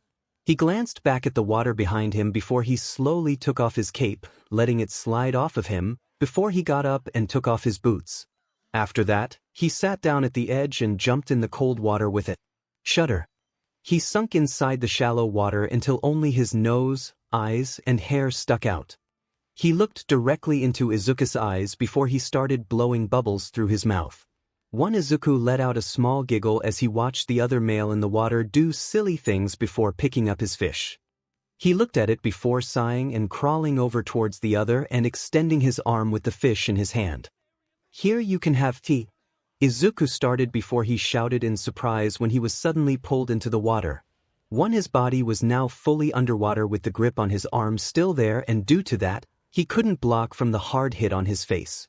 He yelled in pain underwater as he clutched his forehead in pain before he felt his arm being pulled up. He gasped when air finally hit his lungs and coughed out any water before shivering at the cold water while he looked over at the blonde who was still holding onto his wrist. Izuku then felt his wrist being pulled on, making his slightly stubble from the current throwing him off course and end up right in front of the blonde who was leaning his head in towards Izuku. The brunette blushed at the close proximity as he leaned away before he felt Katsuki's hands hold onto Izuku's head. 3W. Let G. Izuku stuttered as he tried praying himself off but froze when his body ended up flushing against the others. Katsuki carefully lifted himself from the water as he looked at the large cut on Izuku's head, blood trickling down the face. He closed his eyes as he brought his mouth near it and licked the wound to get rid of the blood until he was sure that he stopped the blood from flowing. He looked back at Izuku's face but panicked when he saw red all over Izuku's face, more prominent on his cheeks and nose. He leaned back down while inspecting the color before giving Izuku's freckled cheek a small lick, frowning in confusion when he couldn't taste any blood. He looked back at the camp before picking up Izuku and bringing him out of the cold water, feeling the goosebumps on his skin through the white pirate shirt that stuck onto Izuku. 11 Izuku was too out of it to even process what was happening. A mysterious man suddenly shows up out of nowhere wearing, close to nothing, tribal clothing, stealing his dagger and running away until they reach his camp. Then just pulling him in the water before licking his bloodied face. He shook out of it when he felt something wrap around him. He glanced behind him and saw Katsuki's red cape hanging from his shoulders before looking towards the blonde direction, watching as he silently built another fire with the remaining wood from Izuku's previous camp. It was probably late afternoon now and Izuku was now stuck under Katsuki's control. He wouldn't allow him to move, he would give him food every now and then, and all Izuku could do was sit in the makeshift bed the blonde had made him while being wrapped in Katsuki cape since he was practically forced to give up his pants, shirt, and vest, leaving him with almost nothing, and wait for them to dry. At least he covered himself with the soft red material. Ugh, I just want my bag, Izuku whined as he tried reaching for his bag again for the millionth time today. He was bored and wanted something to do and Katsuki wasn't allowing it. The blonde watched as Izuku kept reaching for the bag before he took it for himself to see why Izuku wanted it so bad, ignoring the protesting yells that came from the boy. He rummaged through the bag full of random things before huffing, seeing that there was nothing interesting in there, and gave the bag to Izuku. The brunette snatched the bag from the other's grip before pulling out his notebook and start going through pages. He had everything jotted down in there from different poisoned foods to animals and their characteristics. However, the more he looked over to the animal section, he kept thinking back to everything that had happened today. The feeling of being followed, the pile of colorful food that he found this morning after he woke up, the weird calls before finding Katsuki dressed in bright flowers and clothes, the stealing of his dagger and chasing him, the curious stares he would receive when doing something weird like blowing bubbles, the licking, and now being surrounded by a very comfortable bed made out of large leaves. Izuku guessed that this guy was not from around here considering he never answered him when he asked a question and all the weird stuff, so he was probably going off on animal instincts. Izuku blushed furiously in realization before he abruptly started flipping through his book over to the animals chapter. All the behaviors of Katsuki fit in a specific slot in every species of animal, the mating section. For the bright colors and foods from birds, before mating. The chasing from bunnies and hares, before mating. The loud calls from leopards for attraction, before mating. The bubbles that he blew form swans, before mating. And the licking from hyenas, before mating. 12 Of course Katsuki did it his own way, but the signs were there. Each of Katsuki's actions fit in the mating section between animals. In all honesty, 𝐒𝐬𝐽 found it funny and cute, but it was more embarrassing than anything. All the actions was to attract a female and he isn't one. Of course 𝗧𝗂𝐽 thought that Katsuki was a good-looking male, but it's too soon for that. They don't even know each other, but Katsuki didn't seem to care about that. 𝗧𝗂𝐽 abruptly shut his book and threw it elsewhere before burying himself further into the cape, relishing the warmth while thinking about everything that has happened. His body shivered slightly when he felt the breeze before it was engulfed in warmth. He picked out his head, seeing that Katsuki had crawled behind him, his chest flushed against 𝗧𝗂𝐽's back while his legs were on either side of 𝗧𝗂𝐽's legs. His head rested atop of 𝗧𝗂𝐽's while cooking a fish that was on the stick. 𝗧𝗂𝐽 slightly relaxed but still kept guard in case Katsuki did anything. But he couldn't help himself to wonder, should he give in to Katsuki's request the next time it happens? Remember watching those movies where the world is ending? Seeing a lot of people dying from an infection, a town being bombed, meteors destroying a whole city, or the Earth's surface cracking all across the globe? Didn't you ever think, I wonder when the world really does end, or would I be alive when it happens? The truth is, we are already living in a world that is dying. It's happening slowly, but it's true, and it's far too late for us to fix it. Populations are increasing each year, factories needing to produce more and more products, roads and homes are being destroyed so more could fit. All of this causes pollution in the air, sea, land, and everywhere else you can possibly imagine. Would it be any different with a society with people with superpowers? 5. Would the world be better? Or would these superpowers help make the world a better place? I think it would make it worse, wouldn't you? People taking advantage of their power and using it for bad. Buildings being destroyed, the climate would be hotter with all the flames, smoke, 10 building more homes, more roads, more cars over and over and over again. Then heroes appear. They take down these villains and put them in their place, but that just causes more destruction. The CYCL repeats only, the heroes are also destroying property, they are also responsible for the destruction of it. So what would happen if someone had finally had enough? 2. What if someone had the right ability, or individuality, or quirk to make what you see in movies a reality? What if it worked? What if he had everyone around the world under his control? This person was successful and his name will be remembered until the world actually ends. He will be in history books, news channels, documentaries, movies, books, anything you can imagine, but they will all share one thing in common. They will share the name of one for all, the man that succeeded in having complete and utter control over everyone, killing whomever he wants, fertilizing every woman, reducing one's quirk until it's gone, enslaving them until they drop, and raising every child to learn that what he is doing is for good. 5. And this leads us to today, with a total of a couple million people remaining, with the rest of the population killed in the last 20 years of this happening, leaving the rest out to die inside an inescapable terrain full of dungeons with a few 100,000 people in each simply living their lives. But there was a pair in particular in that group that have stayed together through everything and still had little hope left. Good morning, Kakin. A granette yawned as he was startled awake by the blaring alarm from above them.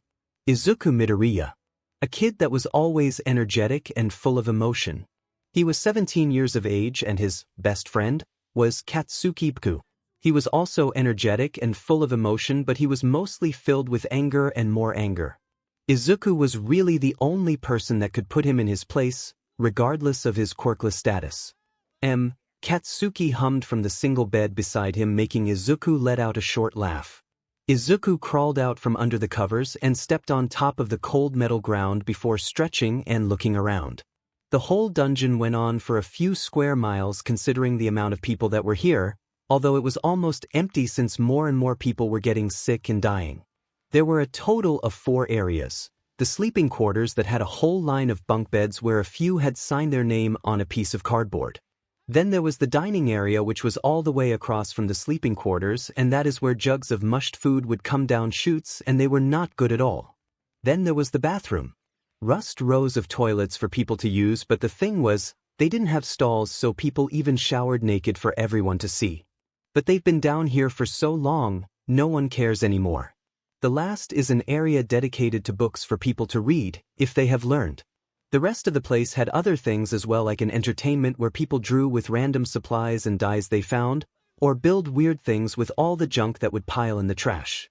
There were also a few builders, sewers, and medical people that help around people in need. If someone is going to live, better make the best of it. 𝗧𝗂 stood up on his 2 feet and slipped on a pair of hand-made socks. 𝗧𝗂 looked over 𝗧𝗵𝐺's bed and noticed that the blonde had fallen back asleep. He smiled before grabbing his blanket and covering him with it. They may not be the best of buds, but they agreed to stick together through this, regardless of their multiple arguments. "Can't you two just get together already?"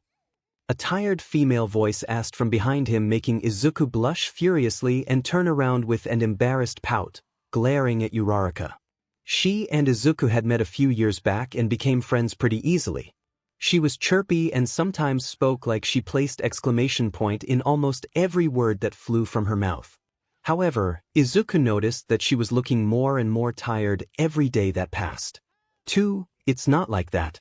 Our relationship is strictly platonic, 𝗧𝗂 argued, but happy that Uraraka was lifting the mood for the first time in a while.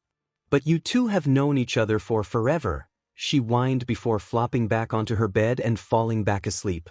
Uraraka left Midoriya alone. "He's never going to agree with you no matter how right you are." Another voice was heard from above the Katsuki bed, making 𝗧𝗂 gasp playfully. Would you guys shut up?" Katsuki's voice was loud but muffled from being snuggled up under the blankets. "And I'm going to go get breakfast. Wanna come, Yura?" Kirishima asked as he ruffled his spiked red dyed hair to try and get it to stand, only for it to flop back down. "Yeah," Uraraka said as she hopped down the top bunk bed, her brush in hand as she brushed through her snarls from her bedhead. The two left, leaving 𝗧𝗂 and Katsuki alone, but something was bugging 𝗧𝗂. "I know that face, Deku, so spit it out," Katsuki shot at him as he watched 𝗧𝗂 sit on the bed, a thinking face plastered on his features. 𝗧𝗂 looked back at the blonde and gave a smile before waving it off. "Wanna go get some food with me?" 𝗧𝗂 asked as he got up from the bed. "As much as I hate whatever the F that BSTRD is giving us, I'm starving and I'll eat about anything right now." Katsuki grumbled as he threw the blankets over and got up. 𝗧𝗂 nodded and proceeded to make his bed while Katsuki did some of his morning exercises and occasionally let his quirk emit from his hands before groaning in pain from the small cramps in his hand. "Kaken, you know that you aren't supposed to use your quirk," 𝗧𝗂 mumbled as he finished fixing up his area and grabbing his backpack and starting to follow Katsuki where breakfast is serving. Katsuki stayed silent. Of course he knew that, but he didn't want to give up yet. His hope was slowly dying, sure, but that didn't mean that he wanted to completely give up everything. He knew that one day he would be able to actually see for himself what the sun was, what animals looked like, how the air smelt. He was going to make sure that he was going to get out of this hellhole, and he was going to bring whoever wanted to come with him. But if he said anything about wanting to escape, it was just going to lead another argument between the two, and he was not in the mood, so they just continued walking, but something was off and both teens could feel it. "What's going on?" Katsuki mumbled as he pushed through the large crowd of people who were murmuring to each other. "Where is it? It's not there.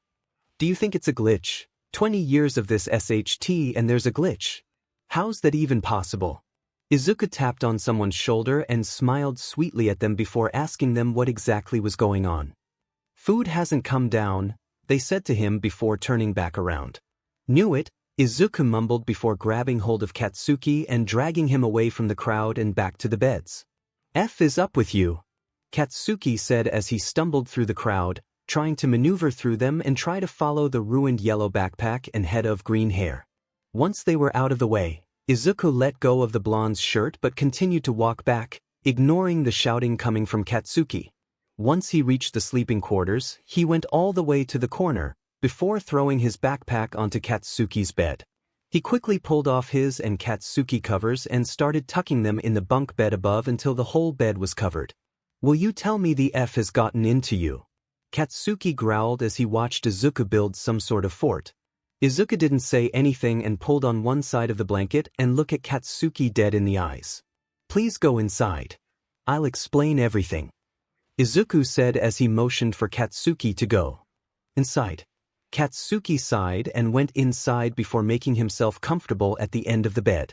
Izuku crawled in shortly after and closed the covers and started digging inside his backpack. Today was the first time that the breakfast bell did not ring.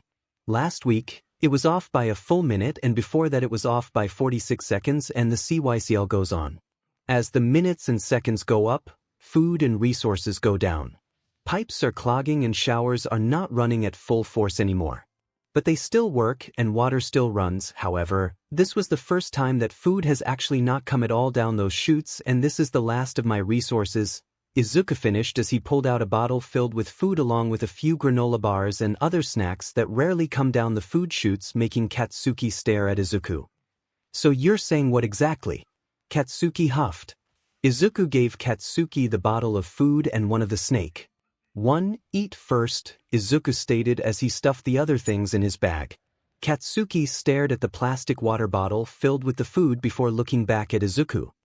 I'm not eating what's yours and I'm not hungry, Katsuki stated as he handed back the food only for Izuku to place his hands on Katsuki's and push them back with a smile. I know you're lying and don't worry about me, I've still got some food, Izuku said, trying to convince the blonde. After a little while, Katsuki decided that he would drink half of the bottle of weird soup and give the rest to Izuku, but he wanted answers. So what we know about these dungeons is that there are more out there around us. They have pipes, burning trash chutes, food chutes, and wiring for the lights above us to work. Those are completely fine, so that tells me that the food and trash chute are not delivered to us by a main building but delivered by hand, Izuku stated as he got out his notebook and turned to a random page. I've taken notes of all the imperfections of this place from early morning to late at night and what happens at night. The trash chutes are lit up and the jugs are taken back, and if not there then we get less food, but I still don't get where you're going with this, Katsuki finished as he took one last drink of the disgusting soup before handing the bottle to Izuku while shivering at the gross taste. I'm saying that if by the end of tonight, the trash chutes don't light up, we just might have a possibility to get out of here, Izuku said slowly. The topic of escaping was always avoided, but now that Izuku was saying that it was a possibility, Katsuki had a little bit of hope inside of him. But you absolutely cannot tell anyone about this, Kaken. We don't want to assume everything because tomorrow it can all just start back up again. It already took a lot of me to actually tell you this. So promise me that this stays between us, Izuku begged. Even if it was a little dark, they could still see each other's faces and they both held faces of determination and hope. Fine, Katsuki said as he put the other snake in his bag, saving it for later. Izuku did the same with the 3/4 filled bottle of the food and placed it in a cutout pocket where he had put all his stored food in there. Let's get cleaned up in the showers. Do you have any empty containers? Izuku asked as he made sure everything was in his bag. My dad's 𝗧𝗨 and a few empty plastic water bottles that I didn't get the chance to throw away, Katsuki answered back. Great. Bring those and fill them up with the water that runs through the showers, Izuku said before getting out of the tent. The industrial lights blinded him a bit from the sudden amount of light. He grabbed his bag of newly washed clothes, although they looked a bit baggy since they didn't exactly belong to him, and proceeded to walk towards the public showers and went over to whichever one was open, happy that he didn't have to wait in line, and hung his bag on the wall before getting undressed and turning on the water. He shivered at the cold water but closed his eyes and got to business, his past popping up in his head. The happy memories of his mother teaching him to read on the very bed he sleeps in, showing him pictures of how the outside looked like, told stories of her life before all of this. It was unfortunate that he had lost his mother and had to watch her body be thrown in the chute. He hated remembering that day, but thankfully it wasn't all bad because Katsuki was there for him, and that's when their friendship really started, where it healed. No mommy, Izuku yelled as he reached to grab his mother's body being taken away towards the chute, only for him to be stopped by a stranger's hand. I'm so sorry kid, to let go. No. Izuku yelled again as he tried scratching at the man's hand as he continued to run. Tears ran down the poor boy's cheeks as he continued to stumble and reach for his mother's limp body that neared the chute with each passing second. The people who carried her gently placed her body on side before completely letting go. Izuku stilled for a few seconds as he could hear the swish of his mother's corpse sliding down. Before giving up and falling limp on the floor, sobbing on the floor, ignoring the apologies that came from the people around them, yelling at them as they tried touching him, until they would just leave him alone to mourn. He stayed there, rocking back and forth with red eyes and puffy cheeks as he simply stared at the chute, feeling the eyes of people on him as they looked at him in sadness. "Come on, Izuku." Izuku sniffed in response at the familiar voice before he felt his whole body being hugged from the side, the spiky blonde hair tickling his ear. His emotions got the better of him and tears streamed down his face again as he hugged the one person he's known his whole childhood, Katsuki. He was only 6 at the time and he had lost his mother for unknown reasons, and Katsuki was there for him, mending their bond in the process, but Izuku never got to hear his name come out of the blonde's mouth ever again. Izuku sniffled, tears pricking at his eyes, but he quickly washed them away with the water before turning it off and shaking all of the water off of his hair and body and starting to get dressed in the clothes he had brought with him. He walked back to his bed and placed his bag down, sniffling again. He jumped when he felt a body hug him from behind but chuckled as he recognized whose arms they belonged to. "I'm fine, Kaken, really," Izuku said with a few sniffles.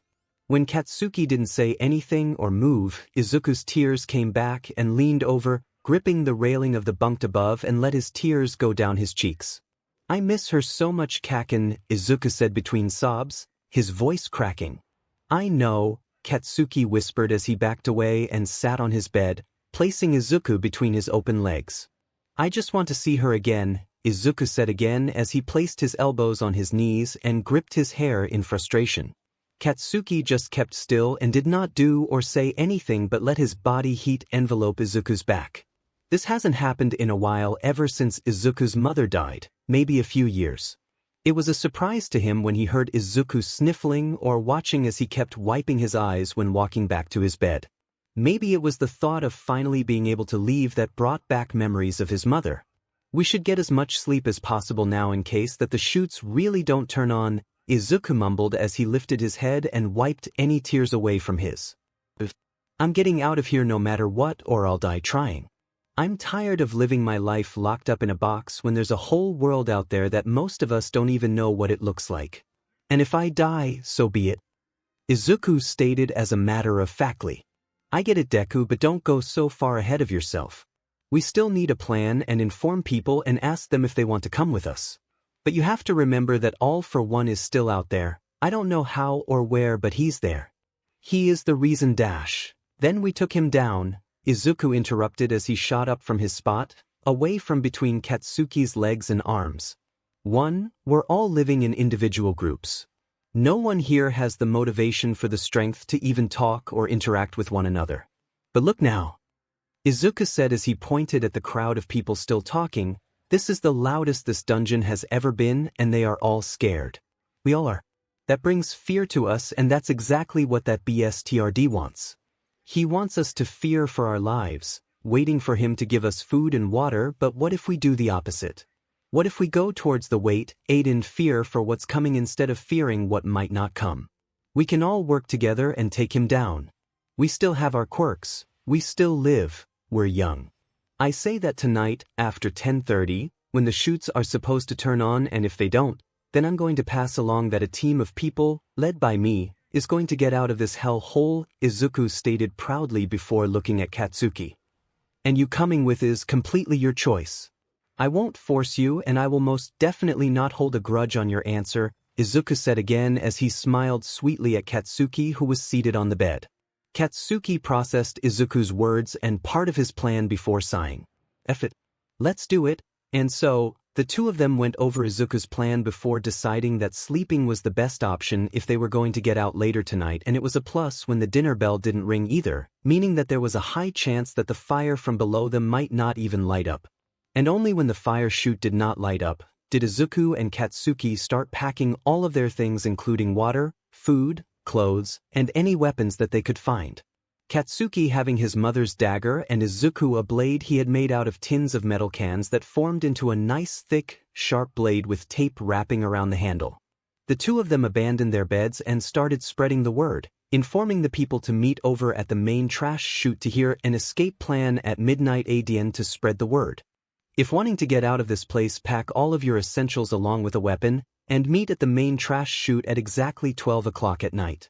Spread the word, and if you wish not to come, you may stay here. That was the message that Izuku and Katsuki had spread, and for better emphasis, they carried their backpack and held their weapon in hand.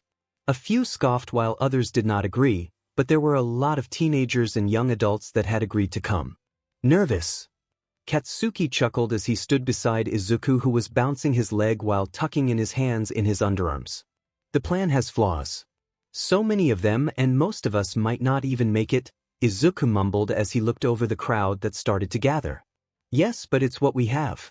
No one that has gone down there has ever come back, and whether that's a bad or good thing depends on you, Katsuki answers. Minutes later, it was midnight and there was a pretty decent-sized crowd in front of them with around 100 to 300 people. Not many, but that didn't matter. It was a suicide mission after all. Alright, for those of you that have decided to put your trust in us for our plan, I thank you, but do not blame us if some of you do not make it, because myself included has that possibility. Many of you know that today we have not gotten any food today, and that may go on for a long time, but another thing that has not happened was the chute not burning all of our garbage. And this is what we will be using to get out of this wretched place. There are other things that have gone wrong in here, but I won't go into detail because in a few minutes, we'll be sliding down that chute. Izuku shouted at the crowd before Katsuki cut in. And if you don't want to come, 10 get out of here now and continue to live your miserable lives, the blonde shouted as he pointed at the crowd. Once the crowd stayed put, Izuku continued. My plan is this. One by one, each one of us will go down below, and because it is where bodies of our loved ones have gone, there will be toxins in the air along with smoke, so it is best that you breathe as little of the air as possible down there and cover your face with a wet piece of cloth to filter it through. Once we get down there, there should be some sort of door or hole where all the waste goes, but that is not where we go. We will be looking for a door where people are able to come in and out to fix anything that has gone wrong down there, so definitely be ready to see some enemies down there. It's certain that we will meet a few people down there, but we'll have the advantage of a surprise attack in numbers. Our quirks may have become weak, but that does not mean that they are still not there, so please do warm up your quirk in the meantime. Izuku stated as he looked at Katsuki, nodding for him to warm up his hands and allow small pops to emit from them. From there, we follow any potential signs and be ready to attack. So formations, stealth-related quirks go to my left, fire following with ice, mutations, quirkless water, air/gases, after, and then the rest of you down the line. Now myself, Izuku Midoriya, a quirkless being, and my partner, Katsuki Bakugo, a fire-related quirk, will come in each group and pick who comes to the front with us, unless you already chose yourselves. Izuku looked over to Katsuki and let him take the left while he took the right. Izuku ended up choosing Kirishima and Uraraka, for obvious reasons, and Shoto Todoroki, Tenya Ida, and Denki Kaminari, while Katsuki had gathered Koyokajiro, Toru Hagakure, Mina Ishido, and Hantasiro.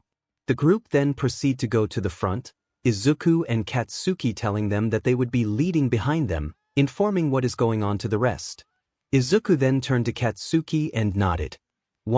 I'll give you the signal, the brunette muttered before approaching the chute. He took a deep breath and swung his legs inside the chute.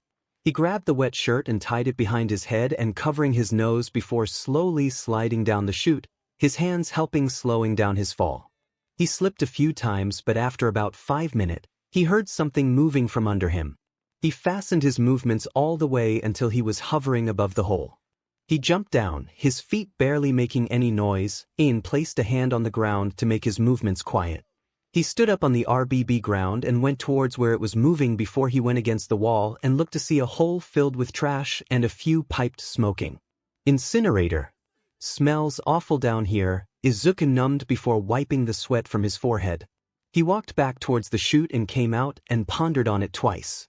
Once he received 1 P&D from above, he nodded and walked the opposite direction, deciding that walking against the wall is best, and waited for the rest to come down. He then heard sliding before a body emerged from the tube, rolling onto ground skillfully before a few more came down until it was a flow of one person every 5 seconds. He started walking, leading the crowd away from the chute, before coming to a complete stop. Jiro, you're a stealth quirk, right? Tell us which way to go. Izuku said as he looked at the purple-haired girl behind him. The girl nodded before putting her earbud onto the short ceiling and closing her eyes. Left is a room full of buzzing and steam, and right is footsteps and voices, she stated as she looked at the boy. Izuku nodded before turning right towards the voices. The rest followed and walked down another long hallway until they reached a door.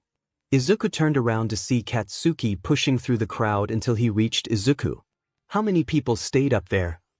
Izuku questioned, his voice muffled from his shirt. A lot, which leaves us with around 50 people, Katsuki answered as he glanced behind him. Less dead weight then, Izuku whispered before looking at Jiro again to do her thing. She placed her earphones on the door before taking them off. Large room with a few people in it. She responded. Tell the rest to get ready to fight. Kaken helped me open this, Izuku said as he looked at the blonde. Katsuki nodded and placed his 2 hands on the large round doorknob, and Izuku did the same before turning it towards the left, the loud squeak making them cringe. The two then opened the door, but before they stepped out, Izuku stopped Katsuki and listened as someone shouted to them. Did you fix the fire pipe, or is it still smoking? The pipes are leaking, too. Izuku thought about a response before shouting back. Pretty bad, man. I think we need everyone's help for this one. Izuku yelled as he tried imitating a man's voice before pushing the large group further into the darkness. Let's put these guys down, Katsuki smirked, impressed with Izuku's plan, before going behind the door and getting ready to trap the workers and kill them off. Izuku stepped back, dragging Jiro behind with him. Fire Quirk are in charge with this one, Izuku shouted, watching as a few people pushed forward. A few minutes later, a group of 8 people came into the dark room, talking and laughing, before they stopped when they heard the door shut behind them. Now, flames and explosions lit the hall, the screams of the victims being heard making Izuku close his eyes. Had to be done. They've killed too many people. Water or ice quirk put out the fire for the rest. Katsuki's voice sounded through the hallways before opening the door to fan out the smoke and get out, a few people following and looked around. The room was big, but he could also see a large staircase leading to another door. Let's go, Katsuki yelled as he made his way towards the stairs and start climbing them, adrenaline starting to run through his system.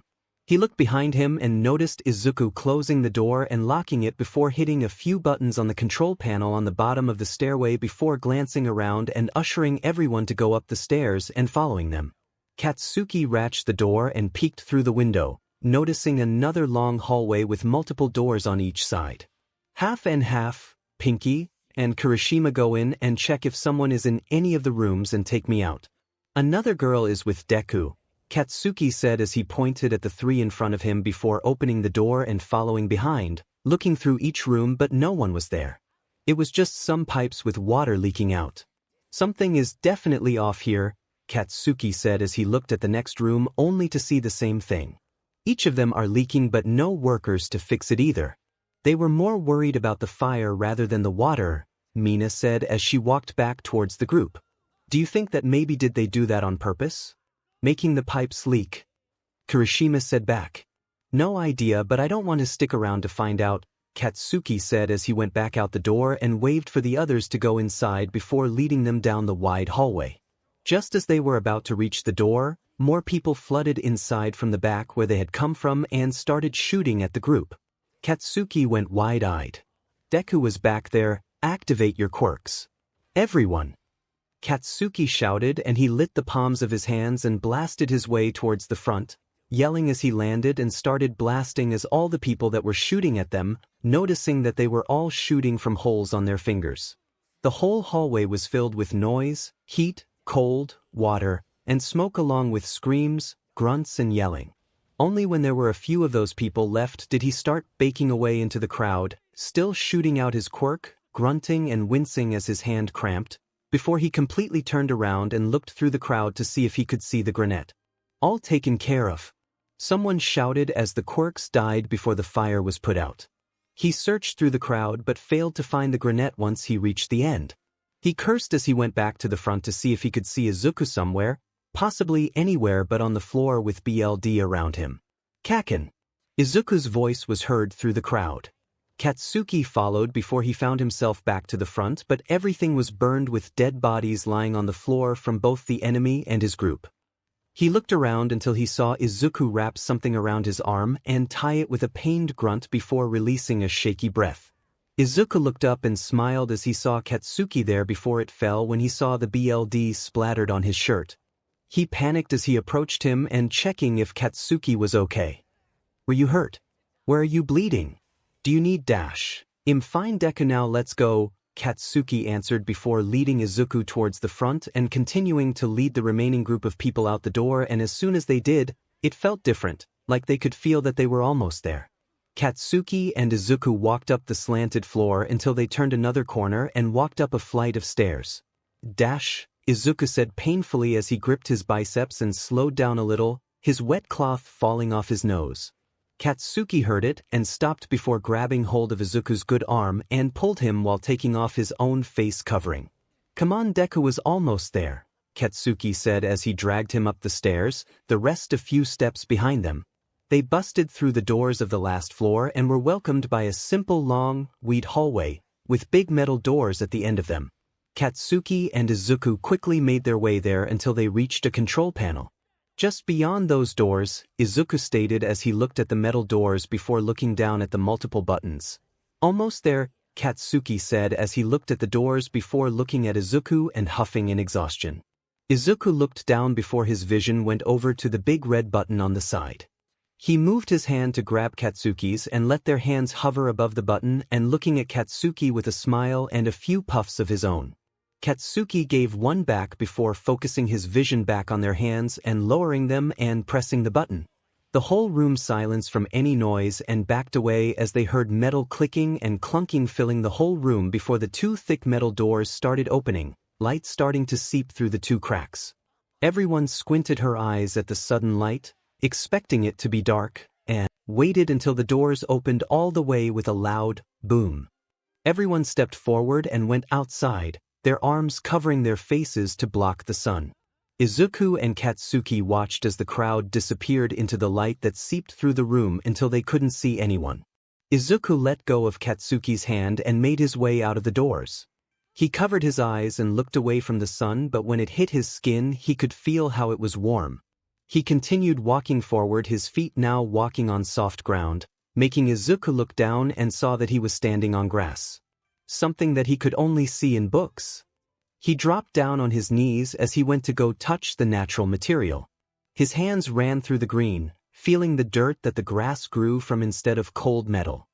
He looked up and saw a vast valley of grass, flowers, and trees.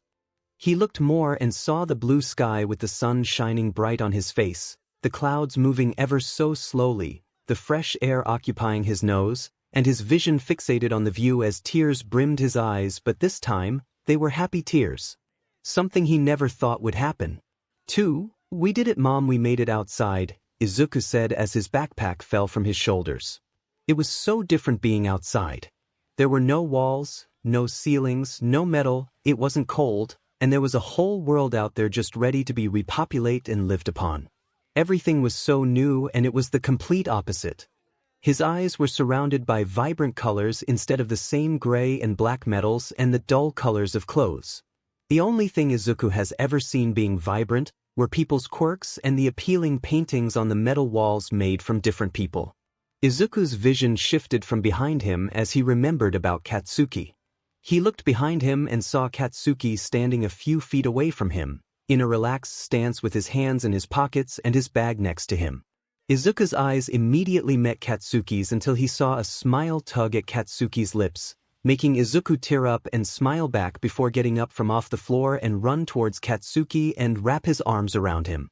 Katsuki spun them around as he hugged Izuku back, tears of his own coming to his eyes as his arms were tightly wrapped around Izuku's torso. Izuku sobbed in pure happiness as he laughed along with Katsuki. "We did it, Kaken.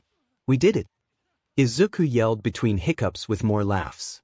"And it's all thanks to you," Katsuki complimented back as he set Izuku down with another chuckle. "I could have never done it without you."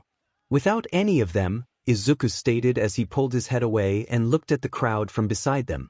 He smiled as he saw them having their moment, laughing and chatting happily as they pointed around in excitement. Izuku. Izuku immediately looked at Katsuki from the name, but before anything else happened, Katsuki's lips connected with Izuku's. Izuku was wide-eyed for a split second before relaxing and closing his eyes and leaning into the touch. He went on the tips of his toes as their bodies were pressed together, Katsuki's arms around Izuku's chest and Izuku's arms around the blonde's neck. Katsuki slightly pulled Izuku up from off his feet, their arms tightening around them as they kissed sweetly. More tears streamed down Izuku's cheeks as memories flashed through his mind. His mother read to him, Katsuki being there for Izuku when she passed, his plan of escape, the lives that were lost a few minutes prior, and all led to right now. Katsuki disconnected their lips with a loud breathy laugh, Izuku soon following as their head connected. They breathed in the fresh air, enjoying the moment before Katsuki placed Izuku back down and opening his eyes to see Izuku already looking at him. Plus, let's go get that fuker, Katsuki breathed out with a smirk making Izuku chuckle. Let's get the life we deserve back. 7. Alright students. We are going to introduce ourselves by giving your name and your quirk. The teacher said as he sat down in his chair.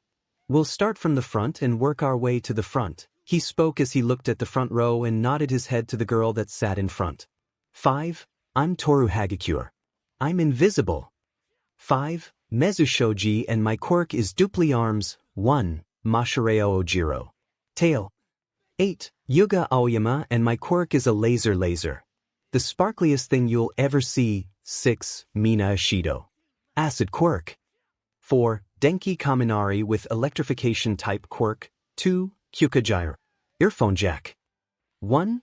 Bakugo Katsuki explosion. 2. Izuku Midoriya. Rabbit quirk. For the list went on with one person in particular excitedly writing down everyone's names and quirks on different pages on their notebook as his bunny ear followed the voices and his foot thumped excitedly under the table while his tail twitched in pure excitement. 6. Midoriya.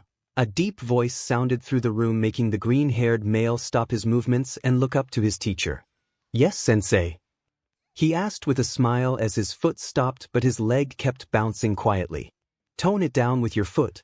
Will it become a problem during my class? Aizawa asked the boy watching as his ears lowered and shook his head. No, sensei. Sorry, Izuku said as he glanced up at the teacher while keeping his head low. Good. Now today we will be going outside and test your quirks. Please go in your locker rooms and change before coming outside, Aizawa said as he sat up in his seat, the other students following. Izuku placed all of his things back in his bag before following everyone out the door, adding an occasional hop to his step from the excitement. A few students talked while others just stayed silent, but Izuku watched as a girl with brown hair was looking at him along with a red head and the pink-skinned girl. They were all smiling before they made their way towards him. Hello. You're Kirishima, Ishido, and Uraraka, right? Izuku asked with a smile as he looked at the three that walked beside him. Toot. I'm surprised you remember. And call me Mina, the pink-skinned girl insisted with a large smile. Izuku hummed and nodded his head, his ears bobbing forwards and backwards. I'm so sorry to ask, but are you related to Mirko by any chance? The red-haired male, known as Kirishima, asked in embarrassment as he scratched his neck. Izuku laughed a little. I get that a lot, but no. I'm the son of Inko and Hisashi Midoriya. Izuku chirped. No one cares, nerd, an annoyed voice called from ahead of him making Izuku lower his ears a little, his smile faltering ever so slightly. Sorry, Kaken, Izuku mumbled. Do you two know each other? Uraraka curiously asked. Izuku's immediately perk up with a wide smile on his face as they continued walking down the hall. Yeah. We've known each other since childhood. We've been kinda stuck together since we live in the same area and went to the same school and all. Our parents are even friends. Sword, Izuku said excitedly, making the others wonder how his mood boosted in just a few seconds. Oh, I'll see you guys outside. Izuku said as he hopped inside the locker room and quickly get changed. You would imagine that maybe Izuku would have larger feet, but it's the complete opposite. He actually has smaller feet than the normal, which is a bummer, so he has to wear a specific support item for them and it kind of matches the one Mirko uses. 3. Can you do that? Denki asked Izuku as he pointed to Izuku's feet. Izuku looked up at the male and nodded his head as he fixed his shoes. As long as you made them yourself, then yes, and this is more of a requirement for me since my feet can't quite keep up with my ability. Izuku answered before standing up straight. You made those? Denki asked in surprise as he pointed at Izuku's metal shoes. Izuku looked down and wiggled the metal toes before looking at the bright blonde. Yup. They're a little old, so I need to upgrade them in a few weeks or so. Izuku answered before waving and going outside, following the few students from behind. A few minutes went by and everyone was gathered in one place, ready to listen to the next instructions. Today we will be doing a few activities to test your quirks. You will be doing the same exercises that you did in middle school, but you will be doing your best, so no baking down, but do be mindful of our supplies. Aizawa said as the other students listened, sighing when he saw the green-haired male already jumping from side to side and stretching. The class did exactly as instructed. They used their quirks, did their best, and made sure to cheer everyone on. Izuku was especially excited and was hoping, jumping, sprinting, kicking and throwing, scoring excellently in everything. His foot gear was malfunctioning and they would get stuck, so he got a few muscle tears along with cramps. Lots of them too. But since he was doing his best, he noticed that he had gotten better from middle school by a lot, and he was expecting for his gears to be completely broken, but he didn't expect it to be so painful. Damn it, Izuku exclaimed after he had kicked the ball with his foot, the metal breaking upon impact and digging into his skin. In mid-air, he clutched his foot in pain, seething before making contact with the ground harshly and letting out another pained noise, the dust around him dying down. He whimpered as he curled into himself into a ball on the floor, his small fluffy tail tucked in as his ear lowered to the back of his head. The class simply watched, the girls having their hand over their mouth with worried expressions while the guys cringed or flinched. The teacher approached the boy and crouched down while placing a hand on the boy's head as they spoke. The class couldn't hear what they were saying until the teacher turned around and looked at Katsuki. 3. Pug. You take him to Recovery Girl while the rest go to wait to the billboard to see your scores, Aizawa said as he helped the boy up on his feet, Izuku having one foot raised as drops of BLD ran down his leg and foot onto the pile of broken pieces of metal in the dirt. Katsuki grumbled to himself as he walked towards the teacher and grabbed hold of Izuku, having one hand placed around Izuku's back while the other held Izuku's other arm that was placed around his neck. Thanks, Kaken, Izuku said as his mood lifted slightly, giving the blonde a smile of appreciation as he was guided back inside the building. Told you should have upgraded those things, Deku. If you would have listened, maybe you wouldn't be bleeding out of your goddamn foot. Katsuki retorted, making the other one chuckle. Izuku leaned in and rubbed his face against Katsuki's shoulder, his ears perking back up along with his tail, shaking a little. Stupid Deku, Katsuki grumbled, used to the affection from the other. He remembers this happening every time Izuku got hurt. Izuku would ask for Katsuki and he would help him out, and in return he would give face rubs as a thank you. Katsuki doest know if it's a Deku thing or something rabbits do, but he could care less. It's happened so many times that he doest care anymore, at least not like he used to. Once they reached Recovery Girl's office, Katsuki set Izuku down on the bed before sitting down on the chair and grabbed his phone from his pocket so they could wait for Recovery Girl's return.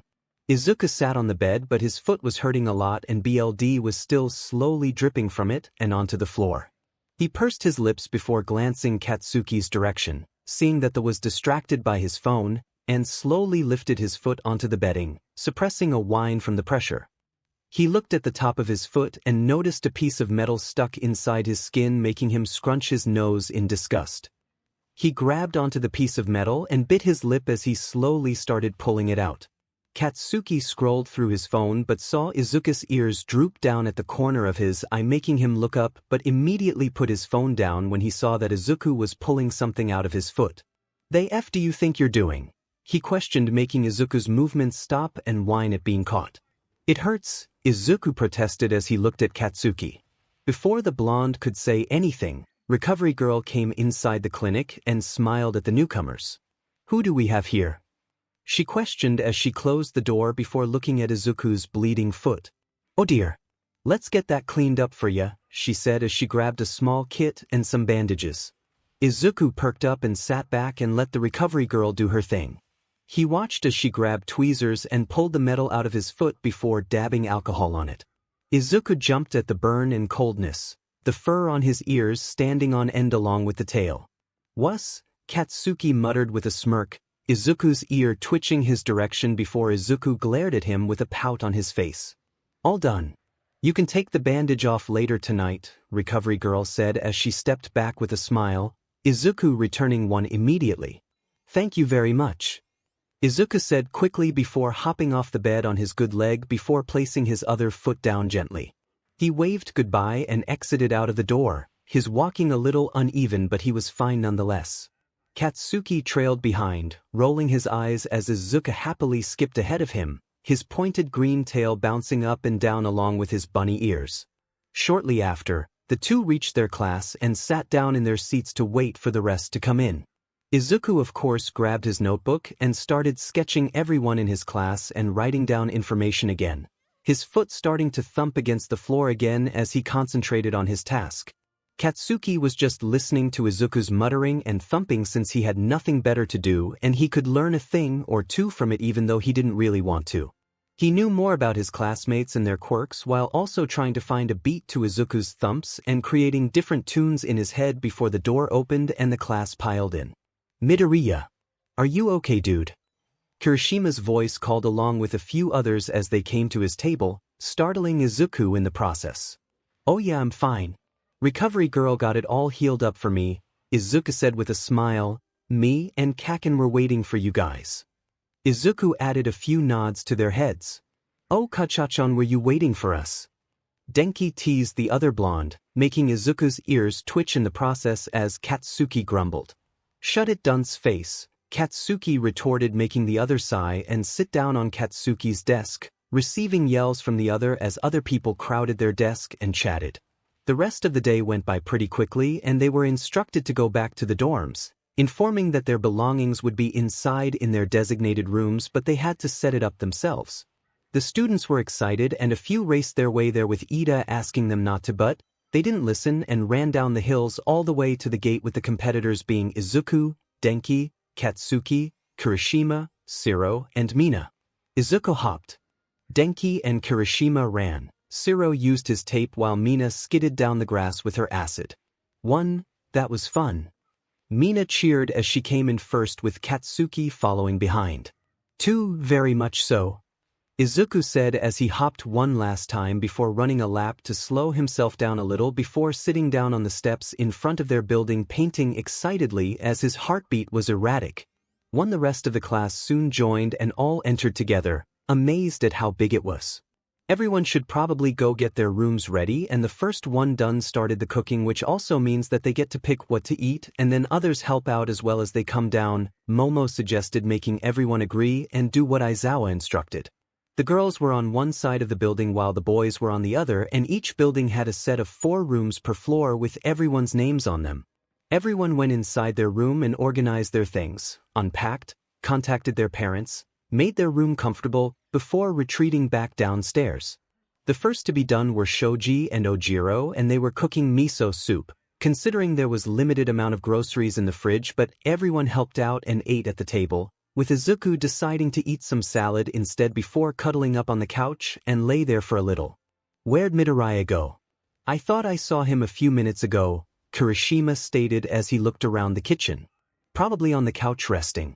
He let out a lot of energy today," Katsuki said nonchalantly as he washed his dish. "Why does that sound so weird?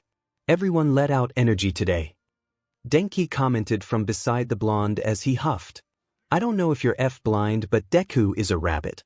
And since he's more of a hybrid, he's also been known to be a half-breed between a Dutch rabbit and a tan rabbi, which are both energetic breeds, so naturally, for some unknown reason, Deku is energetic," Katsuki answered, thinking back to the fun times he and Izuku would do research on his type of breed before he got a BLD test to verify it.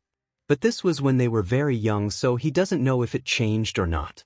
"I want to pet him now," Denki whined as he threw his head back. All the rabbit talk was making him yearn for petting one. Katsuki turned around and glared at the other. 1. Don't treat Deku like he's some animal. He's a person, so ask permission first if you're going to do that, Katsuki stated as he pointed at Denki before walking away. Denki understood, along with Kirishima, and walked into the commons and jumped over the couch, startling Izuku in the process and making his ears shoot up and his tail and ear fur stand on end along with goosebumps. "Oh, sorry man. We were just talking about you," Denki apologized as he scratched his neck. Izuku smiled tiredly and nodded his head before stretching and sitting down on the couch properly, watching as some others came into the commons as well. "Oh, what were you talking about?" Izuku asked as he crouched down on the floor, seeing it to be more comfortable for him for now. Denki laughed nervously as Kirishima sat next to the blonde. "Bakugo was telling us about your rabbit traits and all that, but then he got all mad when I said that I wanted top pet white, and I know that sounds super wrong and weird and I'm really sorry for dash." Denki was interrupted by Izuku's laughs, relieving him a bit. "It's okay, Kaminari," Izuku said sheepishly as he continued laughing before putting his head down to show his ears. "Just don't bend them please," Izuku asked with a small blush. I mean, it was his first day of school and people were already making comments about his ears. Denki lit up as he was given permission and immediately positioned himself behind Izuku and placed his hands on top of Izuku's head, in between the ears, making them flop to each side of Izuku's head. "They're so soft," Denki commented as he touched them with his index finger, making them twitch away from the gentle touch. "Midori-kun?" Uraraka asked in a hesitant manner as she watched Denki touch Izuku's wars, and the brunette didn't seem like he noticed, just continuing to watch the movie that was put on. "Something wrong?" Izuku asked as he turned towards the brunette.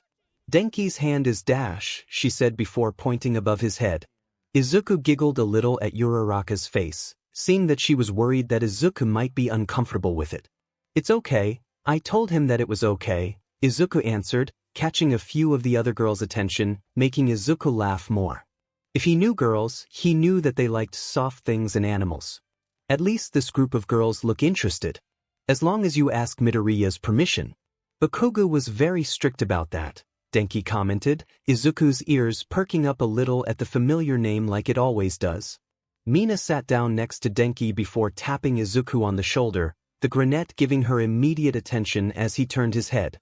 He chuckled, knowing exactly what she wanted, and nodded his head before turning his attention back to the movie. Mina cheered silently as she gently wrapped her hand around one ear and slowly pet it, finding it cute how it automatically went down like what a typical rabbit would do. Izuku smiled as he closed his eyes, enjoying the attention his ears were given by his classmates, more specifically Mina and Denki. "Hey Bakugo, come join us," Kirishima offered as he watched the blonde come into the commons. Katsuki grumbled before he saw a fluffy ear perk up, making him glance there and saw Izuku's ears being touched by Denki and Mina. "Din's face. The F did I tell you about Deku?" Katsuki said as he watched him pet one ear and Mina the other. Denki leaned his head back to see Katsuki standing with an infuriated face, making him whine. "One I asked though. And if you wanted a turn you could just ask you why," Denki added, catching Katsuki by surprise. "You know what, never mind," Katsuki said as he took a seat on the couch and watched a movie. Izuku heard Katsuki's voice, making his ears stiffen to hear what they were talking about, but Denki's and Mina's hands were making everything muffled and he was too tired to care anyways. However, once his nose picked up Katsuki's familiar scent, he got up from his seat and walked towards Katsuki before sitting back on the floor in front of him. Katsuki watched with a quirked brow as Izuku settled in front of him and get all cozy, making him roll his eyes. "I swear you use your rabbit's tea as an excuse sometime," Katsuki muttered under his breath, knowing that Izuku would catch it, before reaching a hand over and placing it on Izuku's head in between the ears. He knew Izuku all too well what Izuku wanted and he would gladly give it to him, without admitting it. He honestly liked feeling the soft hair like fur between his fingers, and he always has. He would use Izuku's sadness as an excuse to pet him in a form of comfort as well, and he would still do it as long as other people didn't know that he liked it. Good thing it was dark and that everyone was invested in the movie. Katsuki watched Izuku's ears go to the side before smirking to himself. He extended his fingers before curling his thumb and pinky around each ear. Izuku's ears automatically dropped behind his head and relaxed. Katsuki snickered as he petted them until Izuku relaxed and his head dropped onto the blonde's knee. Katsuki shifted a little before gently placing Izuku's head between his own, allowing it to rest on his stomach before going back to playing with the ears. 3. You two are pretty close, Kirishima said from next to Katsuki, making his head snap towards him and glare. Kirishima laughed a little before waving Katsuki off. 1. I mean, you two have known each other for all your lives, right? Kirishima says again, making Katsuki look back down at Izuku before paying attention to the movie. Well yeah. This F.R. is always following me wherever I go, even if he doesn't mean it.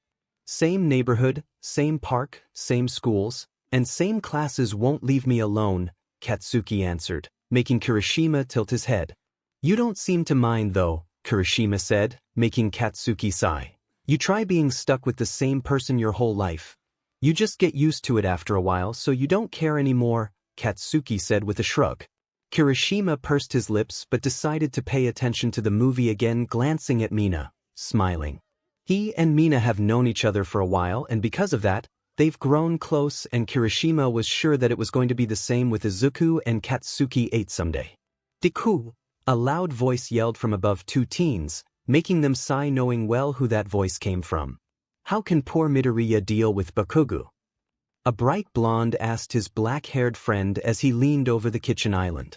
I have no idea, but he needs to chill out a little before Midoriya snaps, 𝗧𝗪 commented back as he grabbed some things from out the fridge with his name on it. Both then watched as Izuku came down the steps with a fairly frustrated face before making his way towards the other two. Hey guys, the brunette smiled, trying to forget about Katsuki for a little. Hey Midoriya. The other two answered with awkward grins, making Izuku groan while he plopped into the seat next to Denki. You guys heard, didn't you? Izuku asked tiredly, making the other two nod. He propped his head on one hand before reaching down his pocket to grab something but furrowed his brows when he couldn't find it. He panicked as he got up from off the chair and started frantically patting his body. You okay, man? 𝗧𝗪 questioned while eyeing Denki a little. No. I just had them. Izuku whispered to himself before bolting towards the stairs, leaving the two in the kitchen. Wanna go relax in my room? 𝗧𝗪 asked, making Denki smile and nod his head, hopping off the stool to follow his friend. Izuku was now walking down the hallway, his eyes wide and focused on the floor as he mumbled to himself. I was in my room, I came out, went upstairs to give Kirishima his notebook back, ran into Kaken, he yelled at me, then I took the stairs to go into the kitchen. Now I have to go backwards, so in my room, Izuku mumbled as he made his way up more stairs to go in his room. Once he was inside, he immediately shut his door and started searching everywhere. His closet, drawer, dresser, backpack, desk, secret compartment, under the bed, everywhere. But he still couldn't find anything, so he quickly made his way out the door while biting his nail as he looked on the floor where he had walked a few minutes prior and made his way down the stairs to where Kirishima's room is, and once he arrived he slowly walked down the hallway. Please be here, he said impatiently. Izuku walked down until he was now crouching down on the floor in defeat, hovering over a piece of plastic wrapper, while glancing at Katsuki's closed door. He's going to kill me, he mumbled before retreating back to his room, not before stopping in front of 𝗧𝗪's room. The door cracked open with a strong smell coming from it, along with giggles and laughs. Izuku approached the door and knocked on it. Yeez, Denki's playful voice came as he peeked out the door to see Izuku standing there. I need help, Izuku said, defeated, making the other glance behind him towards 𝗧𝗪, only for him to shake his head, no. Denki was cut off by Izuku coming inside the room, ignoring the bright blonde's protests, and took a seat on the carpet floor in front of 𝗧𝗪. Where are they? Izuku asked calmly while looking around the room, making Denki and 𝗧𝗪 panic a little. What are you talking about, man? Denki questioned innocently, making the brunette laugh a little. You guys are not subtle at all, you know. I can smell the weed and it's not exactly something you miss, Izuku said jokingly as he eyes the two. All you got us, man. Denki whined as he plopped down and laid his head on 𝗧𝗪's lap before reaching behind the black-haired male and grabbing a small baggie and tossing it to Izuku. What are you doing, Denki? 𝗧𝗪 exclaimed as he watched his bag of cookies get tossed over to Izuku. Denki waved his off with a slurred laugh. He was looking for Denki retorted as he watched Izuku take one out and bite into the cookie before placing it aside and relaxing on the bed behind him to wait for the effects to kick in. Finally, Izuku sighed blissfully as he closed his eyes and intertwined his hands on his lap. "I never expected you to be into this stuff, Mido," 𝗧𝗏 commented, his fingers playing with the blonde strand of hair of his friend. Izuku sighed again before looking back at 𝗧𝗏. "I'm not, but it's the only way where I can relax when my frustration is high as well as my anxiety. My notebooks help only a little and my mumbling isn't as distracting as I want it to be," Izuku said sheepishly, a small blush starting to form on his face. "Then wouldn't that mean that you have your own stash of some kind?" Denki asked as he sat up and scooted closer to Izuku, placing his hands inside his crossed legs while leaning forward towards Izuku. The brunette laughed a little as he looked at 𝗧𝗏 with a questioning look. "I don't know much about it, but isn't weed supposed to make you relax?" Izuku asked, ignoring Denki's question for the time being. "It is, but he prefers edibles," 𝗧𝗏 said nonchalantly as he looked over towards Denki, Izuku doing the same with a small grin. "I see," Izuku said before Denki whined from lack of attention, grabbing at Izuku's shirt to make him look at him. "You never answered my question," Denki pouted as he laid down on Izuku's lap. The brunette rolled his eyes before placing a hand on top of Denki's head of hair. "You're quite persistent," Izuku joked before giving a sigh. "Regarding my stash, I had some gummies in my pocket earlier today, but I guess they fell on the floor when I bumped into 𝗂𝐿. Not to mention that he might have taken them," Izuku said as he made his head fall backwards on the bed. "He's totally going to kill me when he finds out," he mumbled, making the others quirk a brow. "Katsuki, do you think he knows that they're edibles?" 𝗧𝗏 questioned as he took a seat next to Izuku, who scoffed. "Know about them. Try after he eats the whole bag," Izuku shouted, making both males go wide-eyed and look at each other. "Don't you think we should go check on him?" Denki asked as he looked up to Izuku, his eyes already a little red. The brunette sighed and nodded his head before getting up when Denki removed himself from his lap and all proceeded to leave 𝗧𝗏's dorm room. They slowly walked up the steps to reach Katsuki's floor, with Denki walking backwards while having a smile on his face. "I wonder what kind of BakuDeku would be," Denki said before turning back around and walking at the same pace as Izuku and 𝗧𝗏. "Let's hope it's not bad," Izuku mumbled as they reached Katsuki's door. He let out a breath, thankful that the weed cookie helped a little, even though he prefers his gummies, and knocked 3 times. "𝗂𝐿, are you in there?" Izuku said in a low tone. The group waited a little before they heard the click of a door. Moments later, the door was wide open with an expressionless Katsuki standing at the doorway. "Something you need?" His voice was so smooth and gentle, making all 3 of them simply look at him. They didn't know if it was the drags inside their bodies to make it sound like that, or the drags inside Katsuki. Nonetheless, Denki was the one to gawk and basically throw himself at Katsuki with a happy smile. "Casey-chan?" Denki giggled as he stuffed his face in Katsuki's chest. One Izuku and 𝗧𝗏 watched Katsuki stumble back from Denki's jump, but didn't say anything. He just took it and let Denki do whatever to him. He did look a little confused and off, making Izuku purse his lips. "He definitely ate some 𝗂𝐿. How many gummies did you eat?" Izuku asked, getting caught a little off guard when Katsuki looked at him calmly. The blonde hummed before shaking his head a little and going back inside his room, Denki smiling as he pointed at Katsuki while looking behind him at his other 2 friends. Izuku and 𝗧𝗏 hesitantly followed Katsuki inside before closing the door, Denki immediately going back to 𝗧𝗏 afterwards and dragging him over to the floor. Izuku simply looked around the room, not surprised at the arrangement, and smiled a little at the background music that came from the speaker. It wasn't loud, but it was high enough where you could hear. The room was also dark, the sun barely peeking through the curtains illuminating the room perfectly, and the soft snores that came from Denki. While he fell asleep quickly, Izuku laughed a little when seeing Denki sleep on top of 𝗧𝗏, finally feeling the effects fully kicking in his system. He took a seat at the edge of the bed and relaxed when he heard no complaints from the blonde before looking at 𝗧𝗏, who was sitting up against the wall with Denki on his lap, straddling him and hugging his whole being. "Yeah, he's always falling asleep when we do this stuff," 𝗧𝗏 laughed a little, adjusting his posture to get more comfortable. "You guys do this often?" Izuku questioned while propping his feet where the bottom of the mattress meets the bed frame and leaning on his elbows. He quite liked having someone else having this horrible hobby in such a prestigious school. Only after intense training when we know that we won't have anything important the next day. If we did it whenever, we would get caught and probably be suspended, or worse, the black-haired male commented back before smirking a little, although I still can't believe you do this stuff. When did you first start? Izuku hummed at the question, as he leaned back in the bed with his arms supporting his body.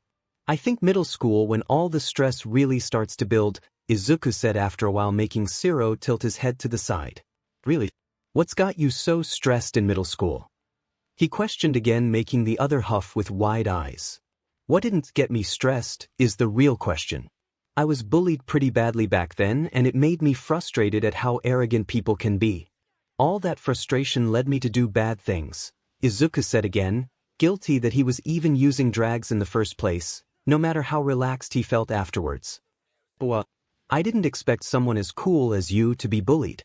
𝗧𝗧 exclaimed, making the other laugh sheepishly, the brunette nervously scratching his neck as he finally realized that Katsuki was still in the room.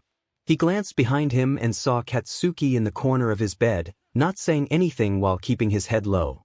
Izuku gave a sincere smile to Katsuki, even though the blonde couldn't see, before he spoke again.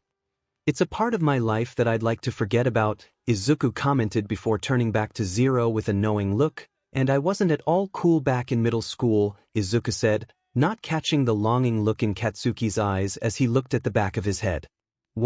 Did your mom find out? The question made Izuku laugh a little.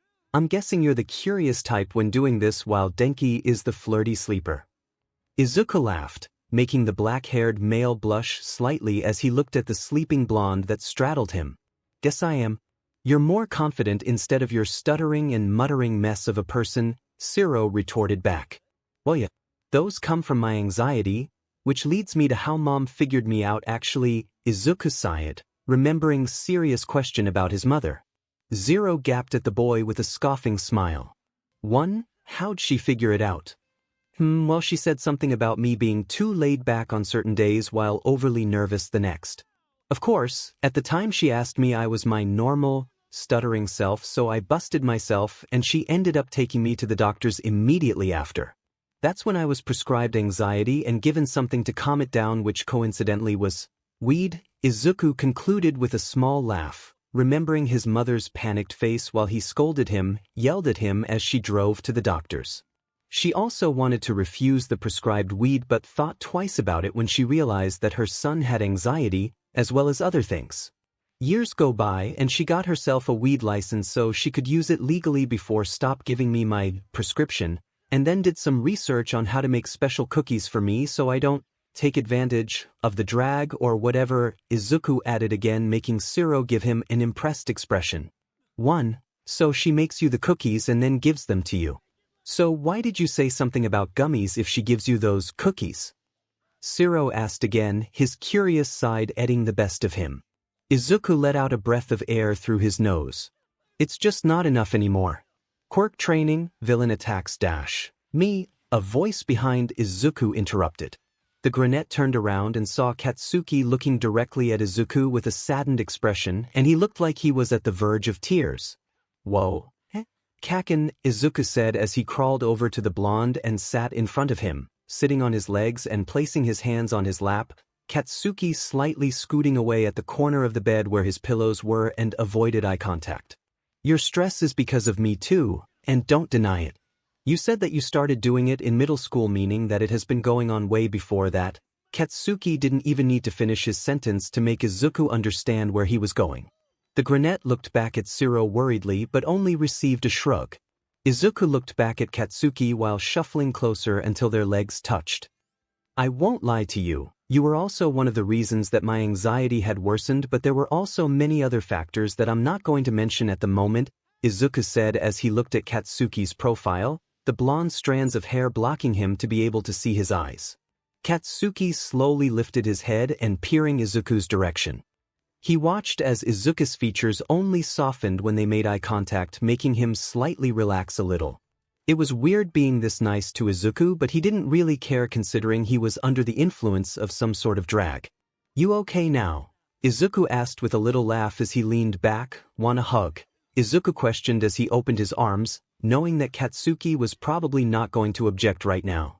He smiled when he saw Katsuki simply crawl over to Izuku and gently place himself on top of the grenade, wrapping his arms around Izuku's torso and waist and burying the side of his face in Izuku's chest. Izuku blushed a little and wrapped his arms around Katsuki's head, his hands laying on his back, while positioning himself against the wall that faced 𝗧𝗪. Katsuki was now laying down on Izuku's crossed legs as his arms were simply wrapped around the grenade's hips, his body slightly curled so his feet wouldn't fall off the bed. Izuku shifted his vision when he heard 𝗧𝗪 speaking to Denki to try and wake him up. "Don't wanna," Denki's tired voice rang through the room. 𝗧𝗪 whispered something into Denki's ear, making him giggle a little bit before he stretched and got up from off the spot, 𝗧𝗪 following behind. The black-haired male yawned before turning to Izuku with a tired smile. "Me and Denki are going back into my room before Bakugo yells at us for invading his room. Good luck on getting out, Mido," 𝗧𝗪 said as he gave a thumbs up to the grenade before exiting the room. Izuku rolled his eyes at the remark before looking down at Katsuki. He smiled while he ran his fingers through his hair, the ash locks soft to the touch as they followed Izuku's movements. Izuku never really expected for Katsuki to be so gentle and not hostile, but he liked it. He was a little bummed out that Katsuki would only be this way when he's under a drag spell, and that the blonde would probably never be this way around Izuku, ever. Katsuki shifted, lifting himself from the comfortable position he was in, and simply looked at Izuku without saying anything. The grenade laughed at his staring, somehow finding it funny before crawling over towards Katsuki and placing himself on top of him and wrapping his arms around the blonde's neck and pulling him down on the bed. Startled, Katsuki quickly wrapped his arms around Izuku's body tightly and kept them there even when they landed on his pillows. "You're cute this way, Kaken," Izuku laughed with a small blush on his cheeks as he leaned away from the blonde and looked down at their intertwined legs and flushed bodies. He smiled at the contact before he felt something hot against the skin on his neck. He looked back and saw Katsuki's head buried in his nape, his breath and lips skimming over the skin. Izuku smiled and did the same and got lost in Katsuki's natural, warm scent with a hint of shampoo smell from his hair. "Why are you so quiet?" Izuku hummed questionably, feeling their embrace tighten ever so slightly. "Don't go," Katsuki slurred slightly, his words bouncing off the skin on Izuku's neck. Izuku's body buzzed at the smoothness of his deep voice as well as how close it was to his ear. "You ate way too many Kaken," Izuku whispered to himself thoughtfully with a laugh while pressing both his palms on Katsuki's shoulder blades and the back of his neck. "You would never let me do this to you," Izuku mumbled sadly before pressing his lips against Katsuki's neck, his heart picking up speed rather quickly as he realizes what he's doing, but does not make a move to stop himself.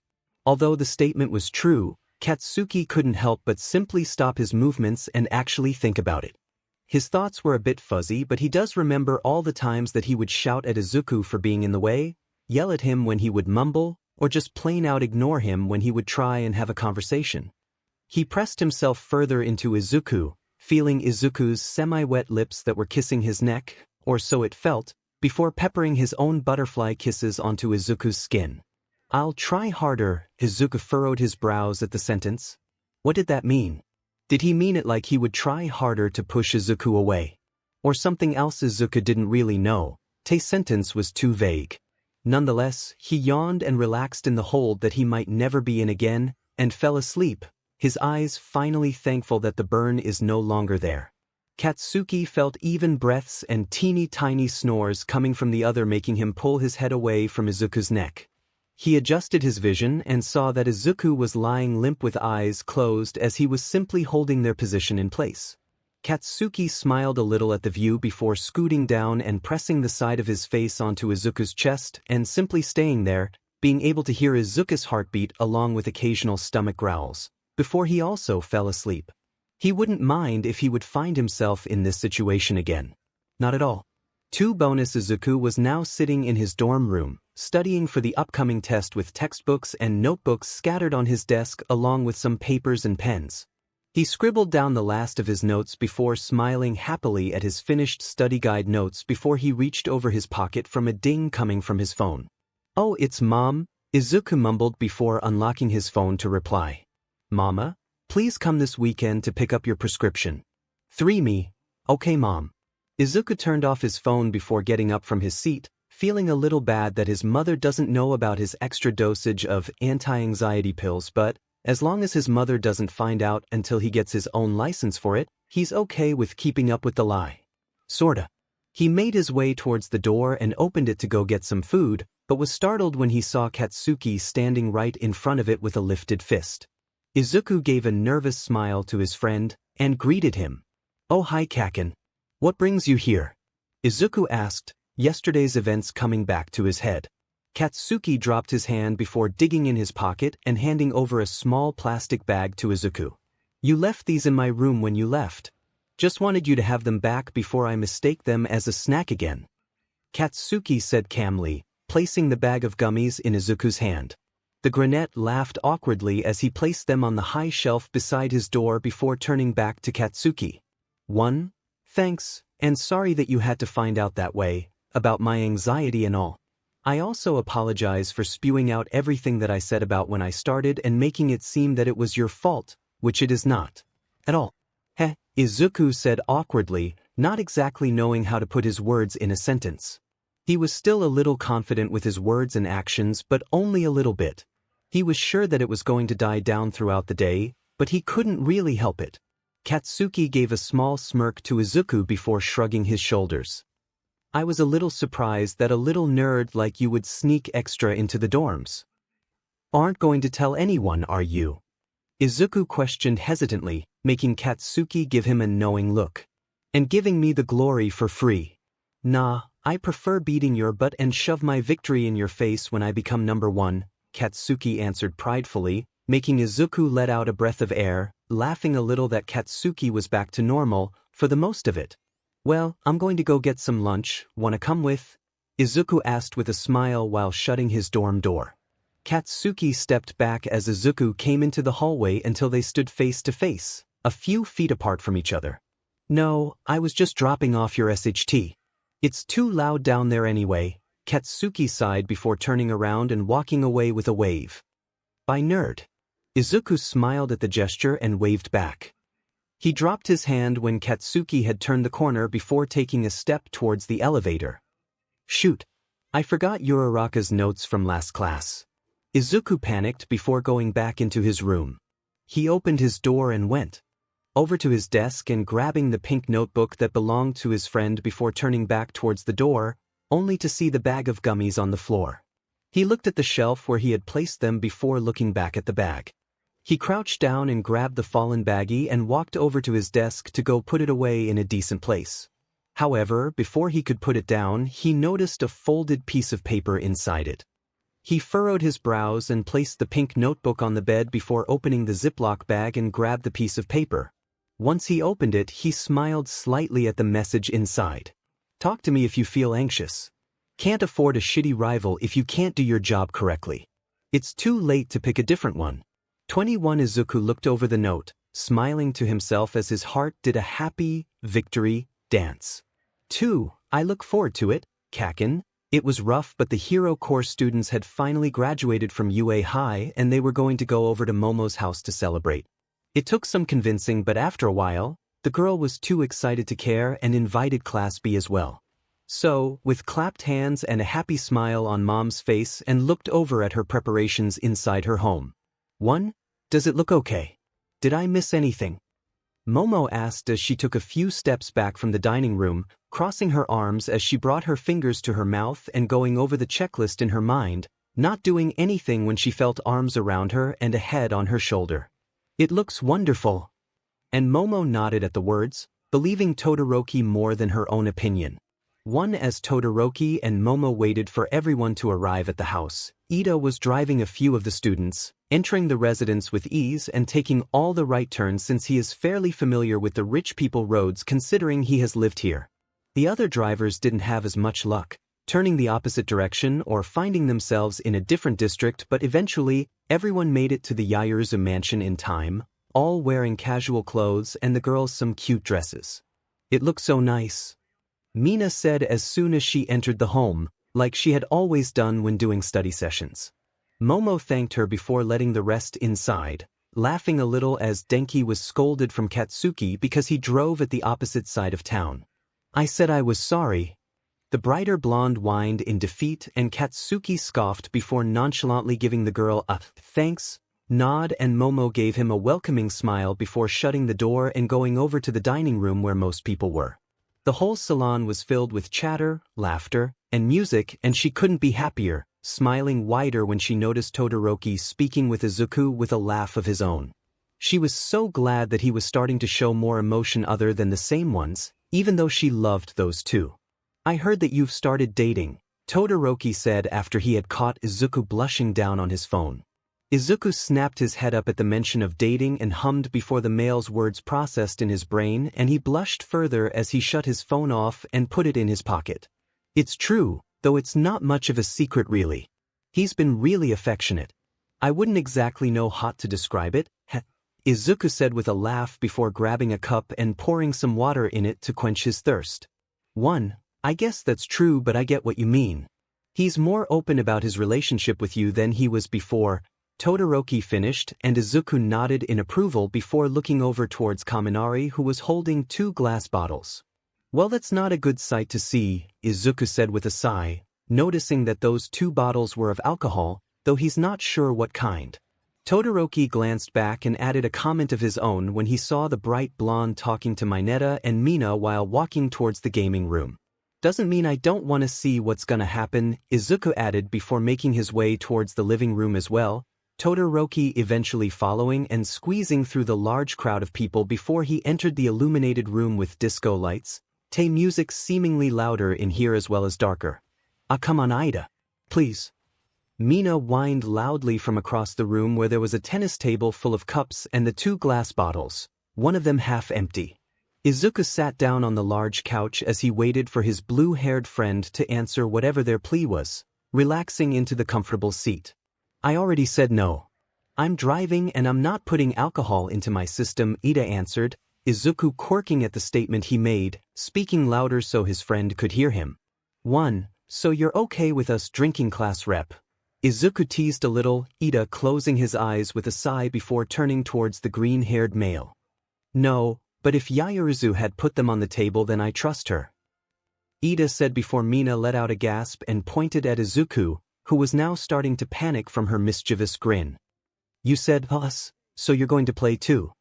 She said excitedly, which made Izuku's sweat drop and his posture stiffen to the point where he was no longer touching the 2 bodies that sat on each side of him. He didn't know what to answer anymore because on one hand, he didn't want to get sick, but on the other he never knew when he was going to have a night like this. Luckily Mina caught onto his silence and laughed in excitement before going over towards the table again and leaning over it. Put Midoriya on the board, Mina said while looking over at Denki, who was already filling someone else's name. He nodded his head before writing his name, and Izuku gulped from what's to come, but he wasn't going to back down, especially since he's been under the influence of someone who never gives up. Whether he was talking about Katsuki or his mentor, he didn't know, but neither did he care because soon enough, spiky hair came into view and he waved at him with a wide smile. Alright, what's wrong with you? Katsuki said with a sigh, noticing Izuku's tense shoulders before taking a seat beside him after the green-haired girl from Class B got up with her friends. Izuku questioned at Katsuki's question, relaxing as his hand was grabbed from the male, blushing a little at the small gesture before looking back up. No, nothing, I was just basically invited to play a game involving alcohol, Izuku said, eventually looking away from the blonde, but his head was yanked back by a hand and he was once again looking at Katsuki for the second time that night, the latter chuckling at his beet-red face. Getting confident are we? Katsuki teased as he got closer to the green-haired male until their noses brushed together, eventually leaning in all the way and kissing him, his hand no longer squeezing Izuku's cheeks and instead letting them drag down the neck. Izuku smiled through their kiss a little, his heart now pounding against his chest, and squeezed Katsuki's hand while leaning into the other with a tilt of his head, opening his mouth to swipe over Katsuki's lip and his tongue immediately meeting Katsuki's in the middle afterwards before disconnecting themselves with a wet pop, blinking their eyes open. "I'm hungry," Izuku said after a few seconds, and Katsuki gave out a laugh before he pulled away, licking his lips a little. "Then go get some food," Katsuki said as he pulled his hand away from Izuku and crossing his arms on his chest, Izuku letting out a whine as he threw his head back against the couch. "But I wanted Kaken to get me food," Izuku pouted a little and looking away from the blonde, peeking a little behind him before tugging in his neck again when Katsuki was looking at him. "I better get something out of this nerd," Katsuki said with a sigh, getting up after he put a good slap against Izuku's thighs and leaving to go get some plates of food. Izuku smiled widely and his eyes practically glowed. "Thanks Kaken." Izuku's voice called from the room as he left, him rolling his eyes at how loud he is even with the music and people's chatter. Katsuki pushed through, the house seemingly filled with more people, and he could see that a few weren't even part of his or B's class, and grunted when someone stumbled upon him. Once he finally reached the food table, he took a second to look over at the many platters full of food that occupied the whole entirety of the large dining table, not one empty spot from all the drinks and food. He was impressed since the part was basically planned 2 days ago, but he shrugged it off when he saw some plates, filling them with food that both would like, and starting to make his way back. However, once he arrived inside the room, he looked over towards the large crowd and could see a tuft of green hair over by the tennis table. "You've got to be kidding," Katsuki muttered under his breath as people chanted, "Chug," over and over before everyone cheered. This was not an alcoholic game Katsuki thought Izuku was talking about. He was thinking something more subtle, but definitely not this. He placed the 2 plates of food on a small table before making his way to the front of the crowd, and he could watch firsthand Izuku gulping down shots. Izuku was already sweating and his face was scrunched up each time he tipped the cup into his mouth, and continued to have that face as he tried flipping the cup to get it to land. Though, just as Izuku was at the last 2 cups, he bailed by waving his hand in surrender, the crowd booing and awing in disappointment before his opponent. A girl with ginger-colored hair finished all of them and raised her hands in victory, people wildly cheering. "Feels good." She cheered as she let her hair loose, and Izuku gave her congratulations for the win before he turned around to leave, only to get grabbed by the arm and dragged through the small crowd until he was yanked up. "The F is wrong with you?" Katsuki yelled as he released Izuku from his grip and crossed his arms while glaring at him. "Geez Kaken, keep it down. You sound like Ida," Izuku hissed as his head pounded even harder from the loudness that came from Katsuki. Katsuki was now furious to the point his clenching fists let out pops and stared at Izuku's sweaty face. He wasn't really mad at Izuku, but mad for the fact that Izuku drank so much when he's never even had alcohol before today, thanks to their minority age prior to a few months ago. Though, he forcibly calmed himself when he saw how miserable and regrettable Izuku's decisions was. Now the F-er can learn his lesson, Katsuki grimaced before turning around to grab their, luckily, untouched plates and guided him towards the couch and sat down. Izuku let himself be dragged before he was shoved into a soft seat, and he almost about pukes his guts out from the force. "You drank on an empty stomach," Katsuki ordered as he shoved a piece of bread into Izuku's mouth, the other leaning away. "No, I'm about to blow Kaken." "Can't do it," Izuku said with a frown and looking away like a baby being fed vegetables. His stomach was feeling absolutely full from all the liquids, but alas, the bread was once again shoved inside his mouth again, and he was forced to chew it since he didn't want to be gross and spit it out.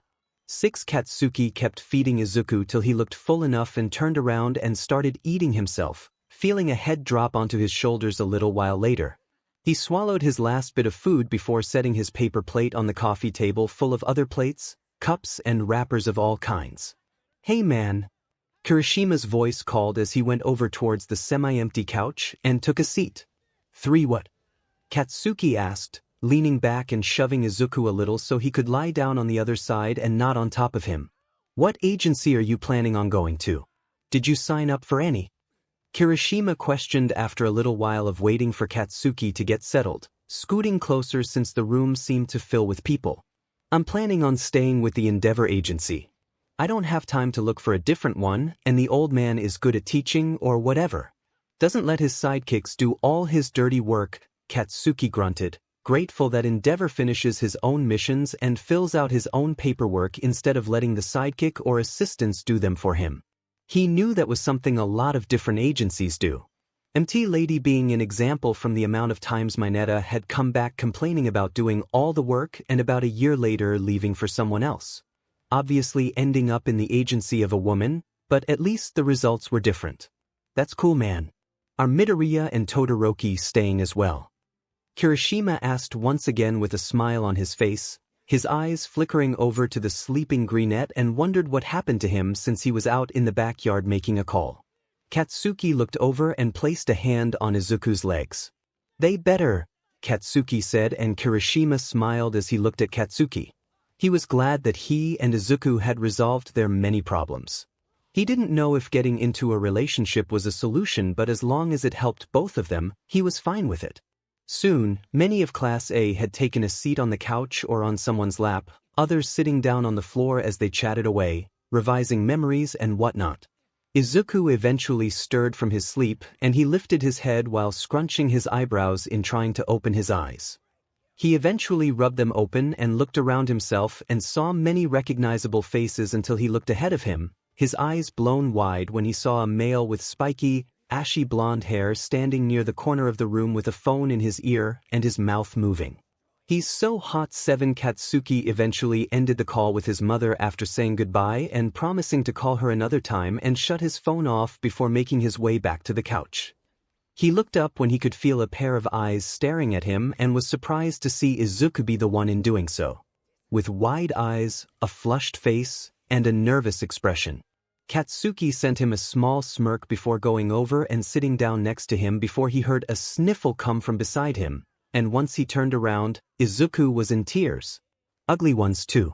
3. Are you really taken? Izuku quivered, and most of Katsuki's friends listened in, looking at the two. Katsuki raised a brow before realizing that this was probably an Izuku that would only come out when drunk, so he had to test the waters. Yep, he answered, but it immediately made Izuku cry harder and clutch onto him, and he was now wondering what was going on inside Izuku's head. But I want to be with you, Izuku sobbed, and Katsuki looked around the couch, seeing a few people shrug their shoulders and others holding in their laughs. Katsuki was now curious, so he continued to play, knowing he would probably regret it later. Definitely. 3. What would your boyfriend say about that? Katsuki questioned, and he could feel Izuku become quiet before he pulled away and looked down, silent tears dripping down from his face. Did I cheat on him? Izuku asked quietly, and Katsuki immediately felt bad from the large tears that escaped his eyes, but didn't show it. Instead he sighed and looked back to his friends, who all knew what he was going to say. I'm taking him back, Katsuki said as he got up, pulling Izuku up with his arm before waving at his friends goodbye. The others were a little disappointed, but they waved back nonetheless and bidding them good night. Katsuki maneuvered himself so he would avoid the crowd as much as possible, hearing Izuku mumbling about him cheating on his boyfriend that he apparently had no idea was the one who he was hitting on in the first place.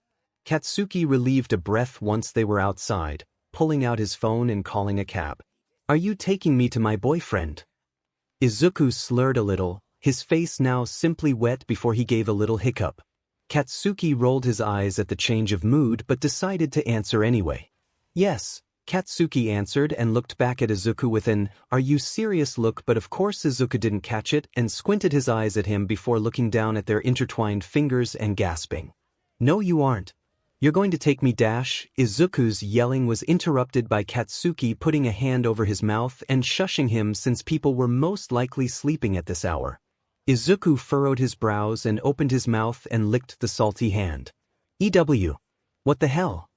Katsuki exclaimed as he wiped his hand over his jeans before Izuku ripped his hand away from him. Only my boyfriend gets to shush me, Izuku says proudly before hiccuping again, to which he whined because his hiccups hurt. Katsuki was thankful that the cab came and dragged Izuku inside before hopping in himself. He told the cab driver where he wants him to drop them off before leaning back and buckled in before he felt a head fall onto his shoulder again. Katsuki looked over and noticed that Izuku was asleep, and he decided to go on his phone and scroll through the media, a tic forming on his head when he had encountered a picture of him and Izuku kissing on the couch from Mina's account, her throwing a peace sign in the front. Katsuki grumbled, not entirely annoyed at the fact that she took the picture but not being able to save it since Mina's face was in the way. He laughed though as he glanced back at the sleeping, yet snoring, Izuku and ruffled his hair. "Now I have to tolerate your butt," Katsuki muttered before pressing a kiss atop his head. Izuku shifted and hugged Katsuki's side, and he definitely took note of how clingy he was. Not that he was complaining since he's gotten that way too every time they go to bed. "We're here," the cab driver said as he slowed in front of a small apartment building. Katsuki didn't say anything but placed some cash in his hand before going to wake up Izuku and getting out, the car distancing itself from them and their shared apartment. "Come on, nerd. Let's get you to bed," Katsuki said as he put an arm around his shoulder to help Izuku walk up the steps, inside the building, inside the elevator, and down the hallway until Katsuki reached inside his pocket and pulled out a key and inserting it, twisting and pushing the door open. "I like your house," Izuku slurred as he looked around before he frowned a little. "It's a little small," Izuku muttered, and Katsuki rolled his eyes. Of course it was small, it was an apartment for 1 or 2 people at most, and Izuku was the one who picked it, so it's not that he was going to take offense to Izuku's statement. "Come on. Bed," Katsuki said as he pulled Izuku by the arm, hearing yet another gasp. "I'm not going to have a sissy with you. I have a boyfriend," Izuku shouted, trying to remember who his boyfriend really was, but to no avail. "He said he had one, so he has to be loyal." Katsuki hung his head low before pulling Izuku and turning around until they were face to face, Izuku's eyes wide and his face red once more, and Katsuki smiled, automatically leaning down and catching Izuku's lips in a hungry kiss, feeling him kiss back. Katsuki placed his hands on Izuku's lower back and made his way towards the bedroom, hearing Izuku's moans and pants as he put his hands under his shirt and feeling Katsuki's abs. Katsuki felt this and smirked a little, pulling away to quickly pull his shirt off before catching Izuku's lips with their teeth clashing as their tongues danced with each other. Katsuki led Izuku down the bed, climbing on top of him and unbuttoning Izuku's shirt until it exposed his chest. Katsuki eventually parted away and trailed his kissing down the boy's neck, breathing harshly when Izuku starting to shamelessly grind against him. "Thought you had a boyfriend," Katsuki added, flattening his tongue against Izuku's neck and licking up a stripe and nibbling on the skin a little. Katsuki felt Izuku still again before he clasped a hand over his mouth and sniffled. "I cheated," Izuku muffled as he broke down sobbing, and Katsuki lifted himself up and cupped Izuku's face, wiping away the tears. "I kissed someone else that wasn't my Kaken. Now he's going to be mad and break up with me." Izuku sobbed as he let out harsh breaths out of his mouth and sniffled through his nose. "Nananonohe. Hey, look at me," Katsuki said quickly as he pulled Izuku's hands away so Izuku could see him. He gave a small smile and pet Izuku's face and wiped away the tears each time they came running down. Now he really felt bad. He shouldn't have done anything and just made sure Izuku would be taken care of, but his desires got the best of him. He definitely regretted it now, seeing how Izuku looked at him. Scared, afraid, and trembling like he did years ago, and it twisted his insides. "It's me, okay? Can you tell me who I am?" Katsuki asked, and Izuku nodded his head, wiping his eyes before looking back at Katsuki, and his eyes watered again when they made eye contact, leaping up and talking Katsuki in a hug. "I'm sorry, Kaken," Izuku yelled as he started sobbing all over again, and Katsuki was glad that Izuku recognized him again, no matter how weird Izuku's brain finally noticed, but he guesses that it makes sense since he kept attaching himself to him or turning away, so he never really got a good look of Katsuki's face. "It was my fault, Deku. Don't apologize," Katsuki said as he hugged back. "Let's get you washed up. You smell gross." Izuku only nodded his head, and Katsuki got up from his spot form on top of him and helped Izuku up as well before trotting their way to the bathroom outside their room. It was small, but they managed to take a quick shower, Izuku constantly mumbling and hugging Katsuki as he tried to wash. "Tired. Can you tell Kaken to come to bed with me?" Izuku asked Katsuki with a yawn as he went towards the bed and going under the covers completely naked, not caring about putting boxers on.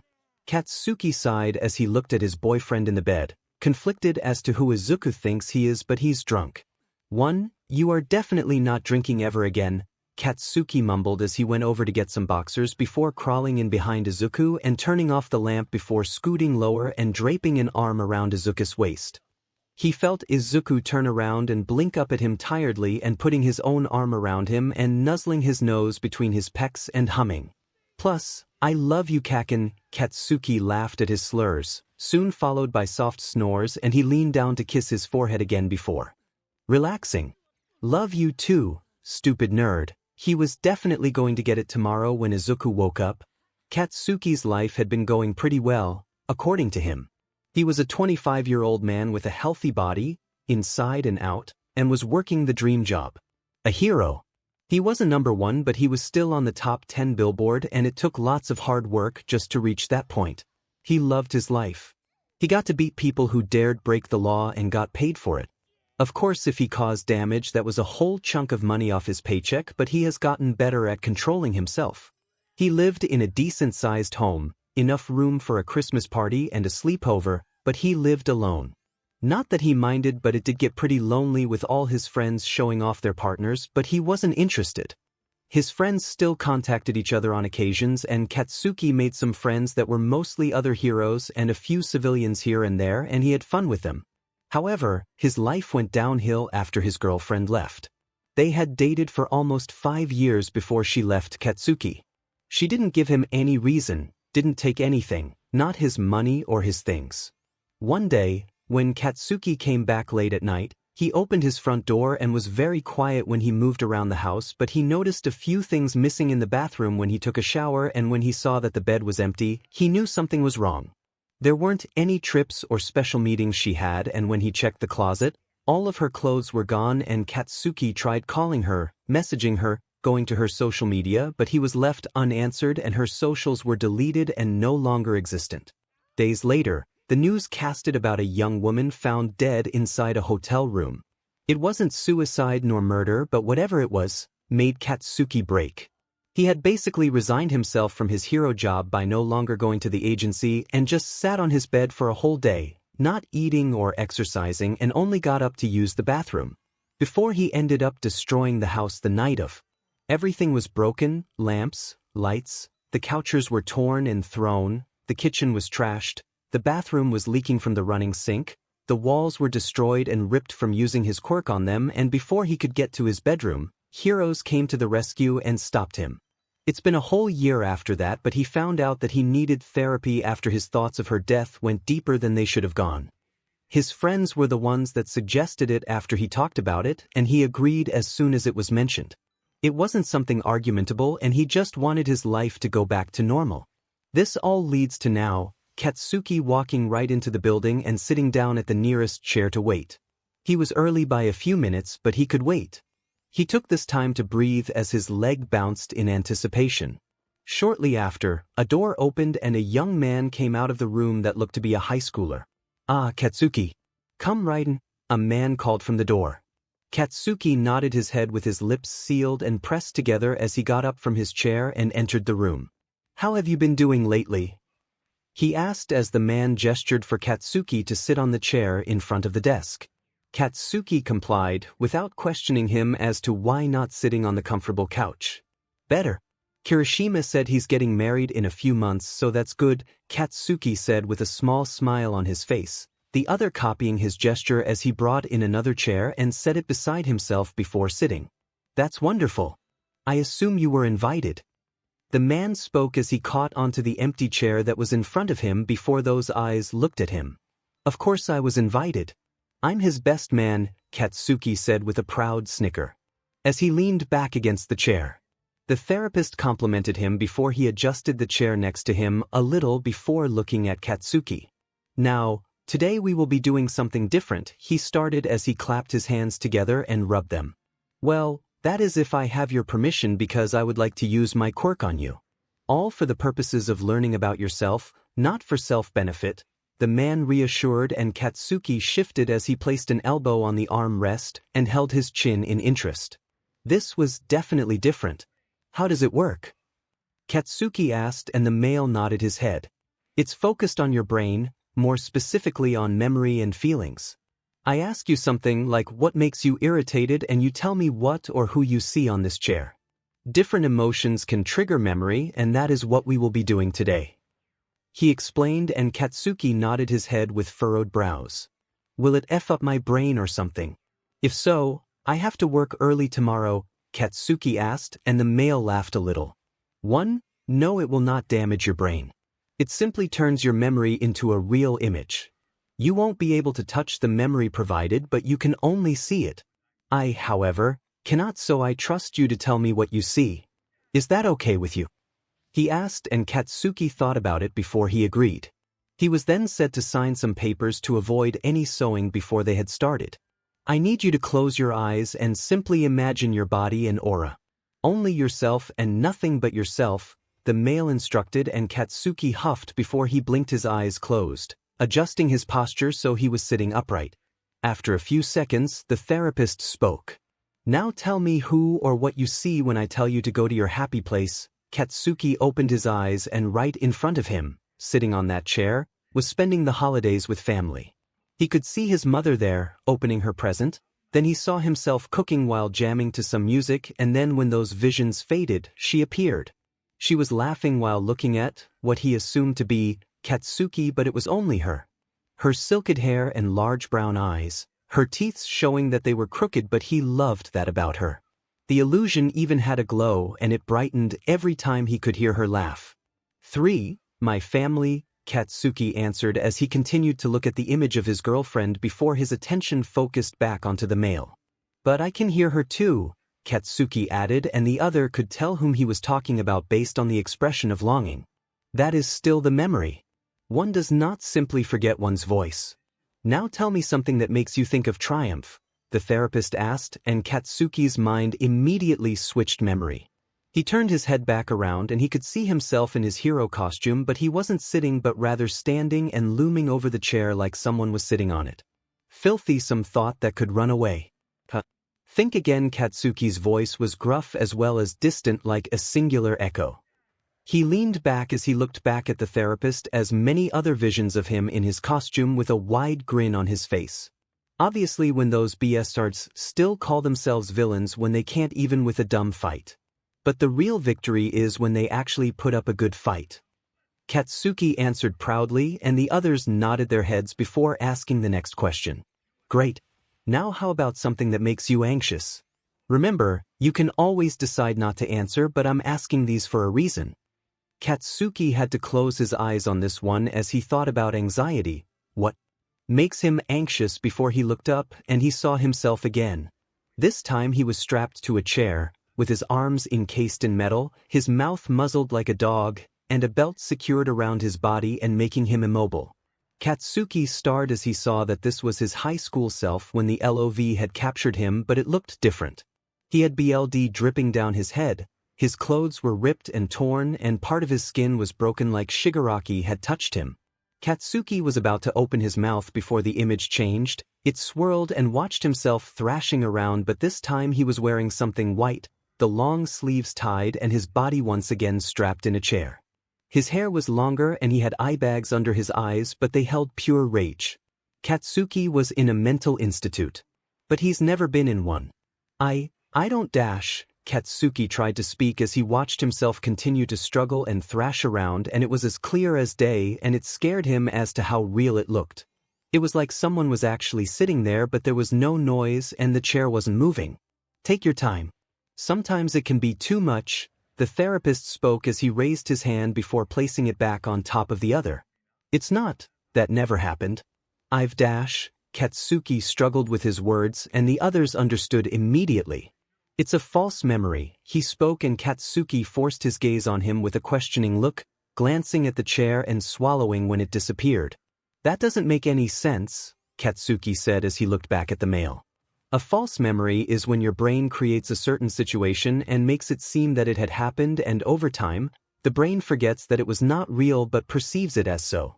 This is an everyday occurrence, like I could say that I remembered someone's birthday and say that I will tell them later, but weeks after that, your friend calls you to say that they haven't received anything. That is because you set a task, and although never completed, you think you did. It's a false memory, and the same thing can happen with conversations, he explained, and Katsuki nodded his head before wiping his hands off on his breathed legs. Just a few more questions and then we can talk about our observations. Katsuki nodded his head as his words and closed his eyes to calm himself down. What is something that makes you feel guilty? The therapist questioned, and Katsuki's mind was blank. He furrowed his brows before blinking them open to tell him that he thought of nothing, but his head shot towards the chair when he saw someone sitting there.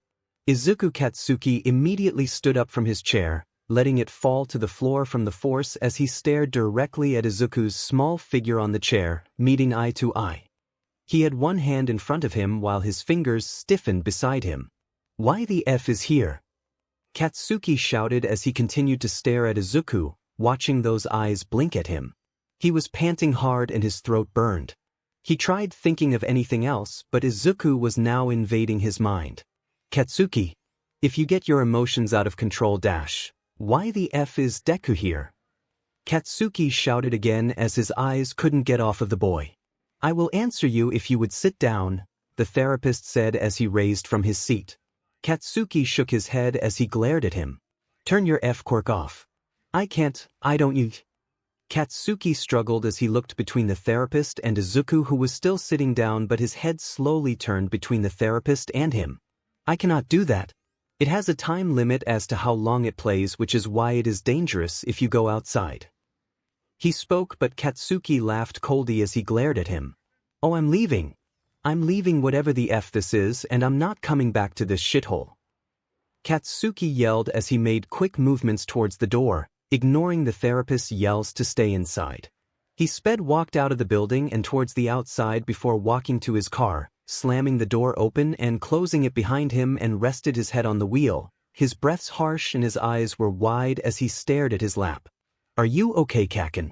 Katsuki shot his head up and looked around before he let out an alarmed yell when he saw Izuku sitting on the passenger seat of his car, pressing himself against the door of the car. I'm here for you, you know. You can trust me. No, you're not. Katsuki screamed as he fumbled with the handle before opening and shutting the door harshly and breathing harshly as he glanced behind him over towards the car. What the F? He wheezed out as he turned back around and walked through an alleyway and stuffing his hands in his pockets and looked down as he turned into the sidewalk full of people. He mumbled to himself as he tried to keep his mind away from the green-haired boy and stopped when the sidewalk ended, cars passing by, and they roared in his ear, and he looked up to see a car passing by and then Izuku standing on the other side of the sidewalk, his back uniform on with the yellow backpack strapped on his back, and he was staring at him again with a small smile on his face. No, no, no, no, this isn't happening. He isn't real. He repeated those words as he decided to cross the other road. He kept walking, glancing behind him every so often, turning away from any fans before he walked into a neighborhood he was all too familiar with. He thought about going to his parents' house, but he went against it and just kept walking. Now he had his eyes shut as he walked down the sidewalk, repeating the same thing over and over like a maniac. You aren't real. It's fake. Just some stupid quirk.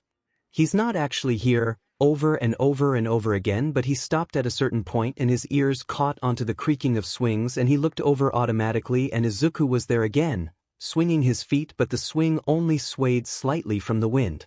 You never played with me, remember that? Do you, Kaken? Izuku's voice returned in his mind, but the lips never moved, only showed expressions like he was actually talking. Tightening his head and looking at him expectantly like he wanted something from Katsuki. Katsuki then saw himself and Izuku right in between them, him kicking an orange ball in the air skillfully while Izuku watched, bobbing his head up and down with an amazed smile on his face. Katsuki grimaced and looked away painfully as he remembered all the other times he refused to play with Izuku when he was little, even before he ever got a quirk himself. You're not real, Katsuki whispered to himself as his mind started pounding, and he looked once more and Izuku was gone, the swing moving on its own in the setting sun. Katsuki felt chills run down his spine and he was starting to get creeped out. He continued walking, speeding his way through to go somewhere, anywhere, other than here. Not real, not real, not real dash. Katsuki's head pounded, and each time he looked up towards a road, Izuku was there in his middle school uniform and staring at him from a distance. Not real, not real, not real. You can't keep running away, Kaken. Not real. Not real. Not real. Not real. Katsuki began shouting as his heart pounded against his chest as he started running, taking random turns while keeping his head down, but it was no use. Izuku's voice was there, whether it was laughing or talking or telling him to look at him, face him, talk to him. But he didn't. He was breathing heavily and his head was throbbing in pain and his legs were sore from the constant walking. He hasn't stopped since his appointment, and that was in mid-afternoon. Do it, Kaken.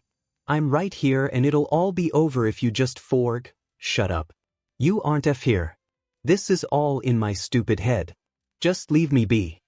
Katsuki screamed, his voice hoarse as he stopped dead in his tracks in front of the sidewalk. He hugged his middle and his throat burned as tears welled in his eyes, but they weren't there quite yet. He couldn't blink them away, and it made him rub his eyes continuously as sobs slipped past his mouth and he fell to the floor after his knees buckled and landing harshly on the concrete of the sidewalk to the point of browsing. I know you can do it. Kaken never gave up on anything, so don't start now. I did give up. I gave up my life. Everyone around me just keeps leaving me. I can't dash. Katsuki's eyes finally had tears running down and he held his head between his arms as he rocked himself back and forth with his eyes closed. He cried and sobbed, just letting it happen. He envisioned Izuku running up to him with a fishnet. Izuku was laughed at behind him as Katsuki was praised for his newfound quirk. Izuku was shoved to the floor and hovered over from Katsuki. Izuku suffocating by the sludge villain. Izuku crying and just Izuku. Katsuki's body was shaking as he mumbled the boy's name, speaking both the nickname and the name itself. It was foreign to his tongue, but they kept flowing out of his mouth, spit gathering in his mouth and some of it dripping down his chin and creating a small puddle beneath and letting it mix with the tears. It was small, but the tears were so many and meant so many things at once. He couldn't describe the pain he felt at the moment, but he looked up when he heard something. His vision was blurry, but he could make out something large on the concert. He wiped his eyes a little until his vision was clear before he blinked them open, and the first thing he saw was Izuku's hair covered in blood. He immediately scurried over and noticed that Izuku was bleeding. His hands shook harshly as new tears gathered in his eyes. No, not again please. Katsuki's voice broke as he watched the blood pooling around Izuku's head, and Katsuki sobbed as his tears dripped inside the thick liquid, not creating a simple ripple when it fell. Izuku, stay here, Katsuki whispered once more as he looked at Izuku's face, seeing those eyes losing their appealing color and turning that god-awful color of jade. Katsuki's hands shook as they reached for Izuku's face, watching them tremble and the blur in his eyes making it seem that he was touching Izuku's cheeks. Forgive yourself. You have nothing to feel guilty about. No? Katsuki shook his head from the small faint voice inside his head as he scooted further up, his knees becoming wet from the blood, feeling something poking at his knees, but he didn't care. It's my fault we did this, Katsuki whimpered out as he looked at Izuku's body, the legs swollen and twisted, the arms open and to each side of his small, frail body. Thursday uniform black, but the edges collecting the blood and making it appear darker. The shoes weren't there and simply showing white socks, the stained at the tips before looking at the face once more. The jaw was open, blood collecting at the corner of the lips and dripping down slowly. The nose was red, but the freckles were still visible as they seemed to connect the many blue lines on the pale cheeks all the way to the lids of his eyes and forehead. And eyes that no longer matched his hair that was now stained and turning brows at the edges where it touched the concrete, spreading like a disease. He held his breath and watched Izuku's body completely limp on the floor before his face tightened as he broke down like he had done once before. His quirk was setting off and burning the skin on his arms, but he didn't care. He wanted the burn, he deserved this pain, and that was all that was running through his head. He then screamed, his throat wide as a screaming sob came out of him before he broke down once more and hanging his head low, Izuku's body disappearing in the wind, like he was turning into ashes and being spread wherever the wind took him. Katsuki stayed on the floor for a few minutes, simply crying before they turned into sniffles, and he eventually sat down against the concrete wall next to the closed gate that led to the school, staring at the spot beneath his feet, ignoring the upcoming footsteps, but those steps stopped right in front of him, revealing white shoes that looked a little old. "Are you okay there?" The voice was one of a male, but Katsuki didn't say anything but sniffle and wiping his nose with his wrist before placing it back on top of his knee. The man mumbled something before he was crouching down and looking to the side. Katsuki looked at the male, his eyes meeting large brown ones, and then seeing as he titled his head and the dark curly hair bobbing. Katsuki only glared at him. As he looked up, and before he could tell him to go away, the others smiled widely. "There we go. You don't need to hide your face," he spoke, confusing Katsuki at what he was talking about before the other made himself comfortable next to him with his knees near his chest and placing his hands on top of them. "The F are you on about?" "F weirdo?" Katsuki asked, mumbling at the end as he looked at the man, seeing that his hair color was black and curly. The stranger chuckled as he rubbed his neck in embarrassment. I get that a lot, but I'm used to it," he suddenly said and waved his hands in front of him, and Katsuki couldn't help but stare at him in bewilderment. "But it's okay for heroes to cry, and don't worry about me telling the media about this. Your secret is safe with me," he said, and Katsuki held in a scoff but grumbled as he went back to staring down at the ground. "Are you hurt?" he questioned, and Katsuki shot him a look close to offense and watched the other flinch back with a chuckle. "No. It's none of your business," Katsuki defended as he looked into his eyes before looking away. They reminded him of both of them. Sorry. You were just You know what, forget I said anything." The male chuckled again, and Katsuki could tell that he was going to say something about his screaming, and he let out a laugh of his own, half-heartedly, as his throat began to burn again, but swallowed it down. "That loud huh?" Katsuki questioned as he looked over towards the sky, leaning back as the others looked at him, or rather, his stunning profile. "Yeah, I didn't even mean to basically look for the trouble, if I'm being completely honest. I just kinda ran." He laughed awkwardly, and Katsuki did the same.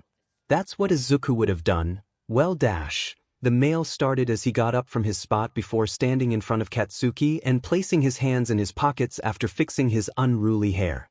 "I gotta go," he spoke as he noticed Katsuki's red eyes, but he only smiled down at him as he pulled a hand out and held it out for Katsuki to take and smiled. Plus, Katsuki stared at the hand that reached for him, and he looked up at the male to see him smiling and hesitantly grabbed his hand and let himself be pulled up before dusting himself off. "I'll see you around," the male asked, and Katsuki glanced up to him before looking back at the sky. He breathed in a breath of air before looking back at the male in front of him. "Yeah. See you around," Katsuki said as he placed a hand on the head of hair and ruffled it. "Nerd. 7 The villains up top are the ones I'm using in this one shot, and yes, they are part of the Ma fandom. The order would be from left to right.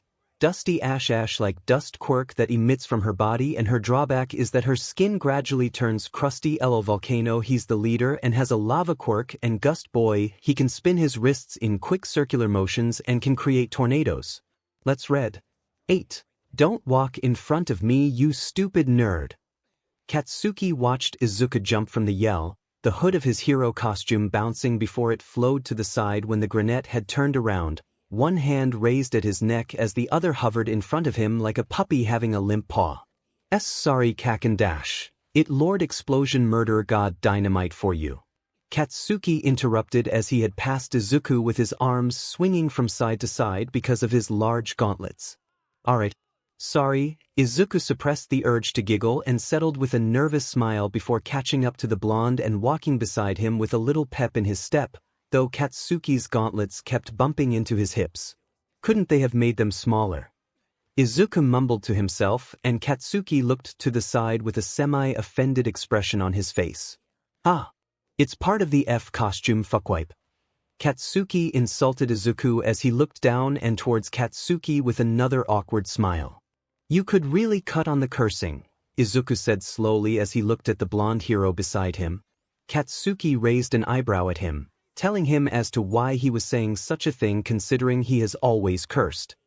He resisted the urge to smirk at Izuku and tease him and focused on the mission instead. However, his left arm always bumped into something and he glanced to the side a little to notice that it was hitting on Izuku's hip and thigh continuously, but the sidewalk they were on was too narrow for them to have some space, and if Izuku wasn't going to complain, neither would he. Their heroes, Deku and 𝗓𝗏𝗏, both heard some girls squeal and they turned around to see a few of them approaching with giddy smiles on their faces, and Katsuki grunted. F extras, Katsuki grumbled under his breath, earning a small nudge for Izuku to tell him to stop. "Could we get an autograph, please?" one of them asked as they stood in front of them. Izuku smiled at all of them and Katsuki wanted to cross his arms so badly, but yet again, the green gauntlets at his arms and wrist prevented him from doing that. Or anything really. Of course.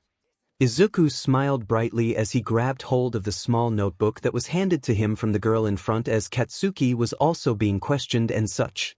He was cooperative with the signings, having to take off the sweat dispensers at his arms to do so. He noticed how wet his arm was and he scrunched his nose as he thought how much he sweats. After a few more autographs from a few other people, Katsuki and Izuku went back to walking down the same sidewalk. Izuku took a look around and noticed that it was early afternoon and that almost no one was on the streets, either eating lunch or resting. Kids were at their homes, parents and adults were most likely sleeping, and elderly were taking walks or sitting on benches. This would be Izuku's favorite part of the day, having the quietness ring in his ear if it weren't for the fact that something was wrong. "Hold on," Izuku stated as he stopped in his tracks and looking around, going on the road as well and looking left and right. Katsuki did as said, and he did to check the premises and noticed the same thing as Izuku. "I feel like I need to get out of here," Izuku mumbled to himself before looking down at the intersection. There's no cars down the main road, coming or going, and the streets are empty as well. Izuku added as he noticed how the edge of the sidewalk's parking spaces were empty. He looked over towards Katsuki and at the moment he looked his direction as well. Then, a large blast was heard and Izuku looked over towards it to notice that it had come from the next block, and he took immediate action and leaped from the road and onto the rooftops, hopping on each one as Katsuki flew beside him with his explosions. Both had their eyes on the black smoke and Izuku leaped one last time before he descended until he hit the road, dragging his feet across the concrete. "I guess you didn't get the message to stay away." A voice called from the flamed building and Izuku stayed in position as Katsuki searched the area for civilians. Izuku watched as the flames opened, forming a path for someone, and he watched as a tall woman with thick white and flowing hair coming out with smoke coming out of her RDC and exposing clothing, and Izuku squinted his eyes at her, recognizing her immediately. "It's the volcano thieves, dusty ash is in sight," Izuku spoke on his earpiece as he watched the woman stand there, her ash-like smoke swirling around her, and Izuku furrowed his brows. "Gust Boy might be here but Volcano is nowhere near in sight. Be cautious of someone else." "I feel like they aren't alone," Izuku said again. "There's no civilians around. Not in the houses or any of the restaurants," Katsuki's voice spoke, and Izuku hummed in thought before activating his quirk again, and right as he took a step, hot lava spewed from the ground and burning Izuku's skin from the closeness, and the woman laughed at his mistake before going back inside. "Have fun 'cause I know I will," she said as she swayed her hips from side to side, her butt following her movements and disappeared behind her smokescreen. Izuku cursed as he looked around to look for the other teammates without any luck. He planted his feet onto the ground and wiggled his ankle and heel before activating his quirk and sprinting down across the road and forming zigzags, and just as he thought, lava sprouted from the ground, inches away from him as it went into the air and dispersing onto the ground. A few times Izuku had to dodge as it would spew in front of him or from walls, and Izuku continued this until they slowed down and he disappeared into the building filled with smoke and what he most likely felt, burning hot lava. He walked down the dark hallways as he put the mask over his face to block the smoke, even though it was collected at the ground and simply hovering like a thick cover and only moving in swirls each time Izuku took a step. He heard footsteps echoing throughout the whole floor, and Izuku activated his quirk once more, green light flickering after his body illuminated in red lines. He could tell that it was the woman that was the one that was with him, the heels of her ankle boots clanking against the floor, and Izuku looked around himself but couldn't see anything from the flames that surrounded the edges of the building and the smoke. "Giving your place right away isn't smart, Hero Deku." The heels stopped and 𝐒𝐿𝐴 held his breath before all of the dust flew his way and 𝐒𝐿𝐴 jumped from the ground and latched himself onto the chandelier that hung above, hearing the glass shattering below him, and he looked around, spotting a spinning hand in the alley levitating from the ground and mixing in the air, creating a mist. Gust Boy is inside the building, but I lost sight of Dusty Ash. Any news on Volcano? 𝐒𝐿𝐴 spoke as he breathed through his metal mask and looked around. He frowned when he didn't hear a response, but he could hear explosions outside the building and the ground trembling.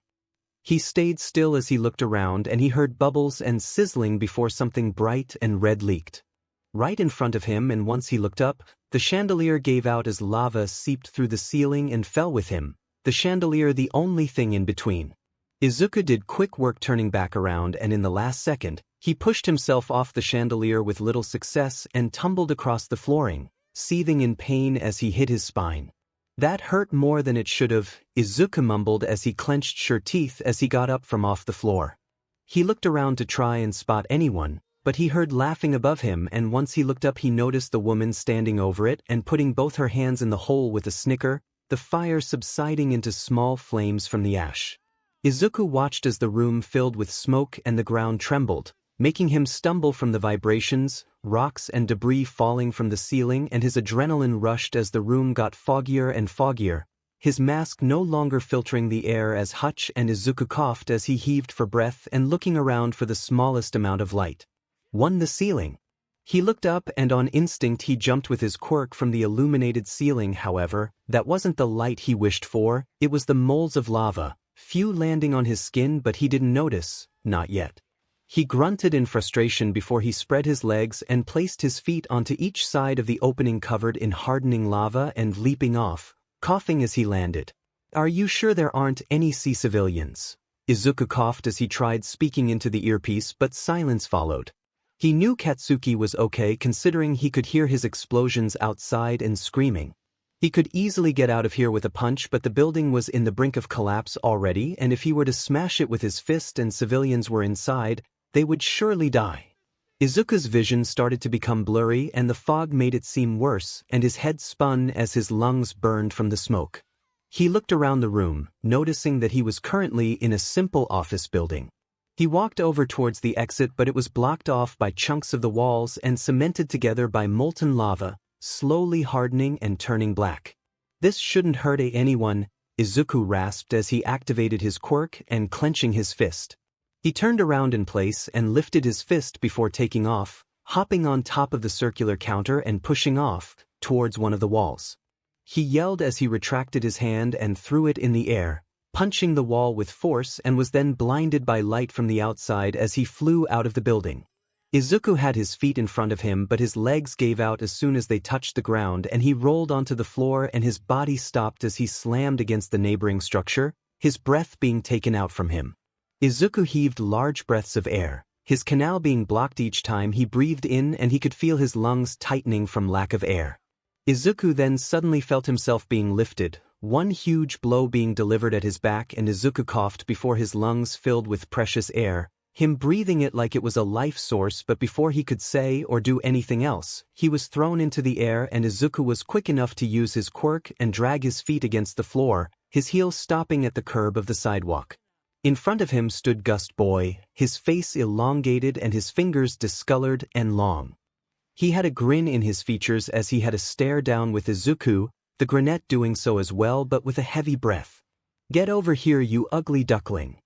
Katsuki's voice was loud, his explosions louder before he landed right in between the two, his head turning slightly and watching as 𝐒𝐴 heaved large breaths of air and looked to the side before going back to the villain.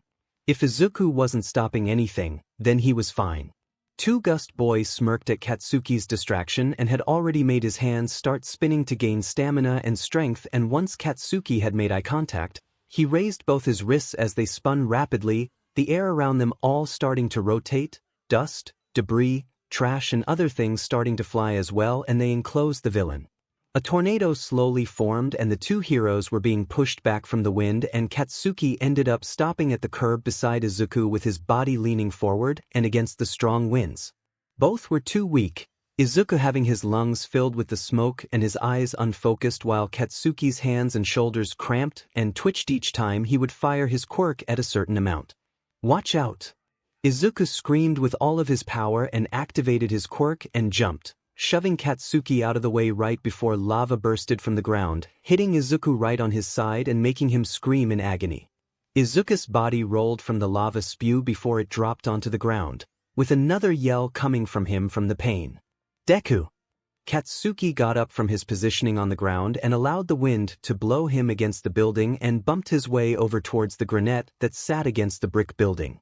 He could see BLD pooling around Izuku before being pushed back against the wall and running down the cracks of it. Katsuki took a few steps more, his hand covering his face and his brows furrowed before he dropped to the floor right next to Izuku's body, twitching and shaking as BLD seeped through the costume and staining it. "No, why have to go fight? He's only got 30 more seconds before the tornado." Izuku yelled out as he breathed heavily through his clenched jaw, both his hands hovering over the burning and bleeding wound and shaking violently. Izuku's head was then thrown back against the brick wall with tightly shut eyes and breathing through his nose. Before, "He's going to escape if you don't go now," Izuku stuttered out, and Katsuki pursed his lips as his gaze switched between the villains and Izuku continuously before he grunted and picked up Izuku's body, maneuvering himself so he wouldn't hurt him before he walked down the sidewalk once more and out of the way of the strong winds. His hair and torn costume still flew wildly, but at least he had control and balance in each of his steps while approaching a neighboring building and set Izuku down onto the floor. "You stay here and don't move," Katsuki said sternly, and Izuku nodded at him with a pained expression on his face and shuffled closer to the wall and groaning. Katsuki made quick work into leaving the entrance of the small shop before pushing his hands down and firing his quirk. All Izuku could hear were explosions, yelling, screaming, and the activating of different quirks. The tornado had died, and Izuku watched as Gust Boy's body rolled onto the ground, holding his wrists and panting. Izuku panted as well as he looked at the villain and watched him take off with a fearful expression on his face, disappearing in his field of vision. Izuku weakly looked back forward and could see amounts of lava coming from around the corner and covering the ground slowly before rapid-fire bullets being fired from Katsuki's AP shot and then a smoke screen. Izuku gulped down as he watched the smoke screen come his way slowly and then two figures coming through it. Volcano, the leader of the Volcano Thieves, carrying dusty mask with many burn marks on her exposed body as well as crusted skin.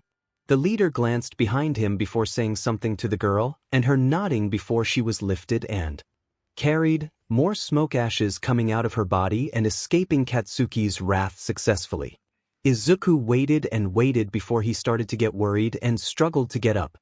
He cleaned and pressed his back against the wall before pushing himself up with his wobbly legs. He panted with groans coming out of him, and he looked over towards the road, the smoky ash settling slowly, and Izuku put on a determined face as he attempted to walk forward. Each quick step he took made his side stretch, and Izuku huffed out each time, but he continued on before he reached the center of the road. "Kaken!" Izuku called as he lifted his chin. He breathed heavily but waited for a response, but nothing came. "Kaken!" Izuku screamed this time before he dropped to the floor and coughed, placing a hand over his mouth as he did so. Tears came out of his eyes before he looked back up again. "Kaken!" Izuku screamed one last time before he heard a blast, and he smiled weakly at it, knowing Katsuki was all right. He dropped to the ground with his back facing the sky and his legs to one side, one of his arms on his stomach as the other lay on the ground for his head to lay on. "Deku!" It was faint, but he knew it was Katsuki, and he could hear more explosions coming closer and deep footsteps to the side, spiked hair coming in his field of vision. He smiled as he reached a hand and weakly called out his name, making Kaki's head snap towards the granite with widened eyes and rushed to his side, dropping to his knees immediately after. One Katsuki grabbed hold of Izuku's arm and flipped him over, before he raised Izuku's head and shuffled his knees closer.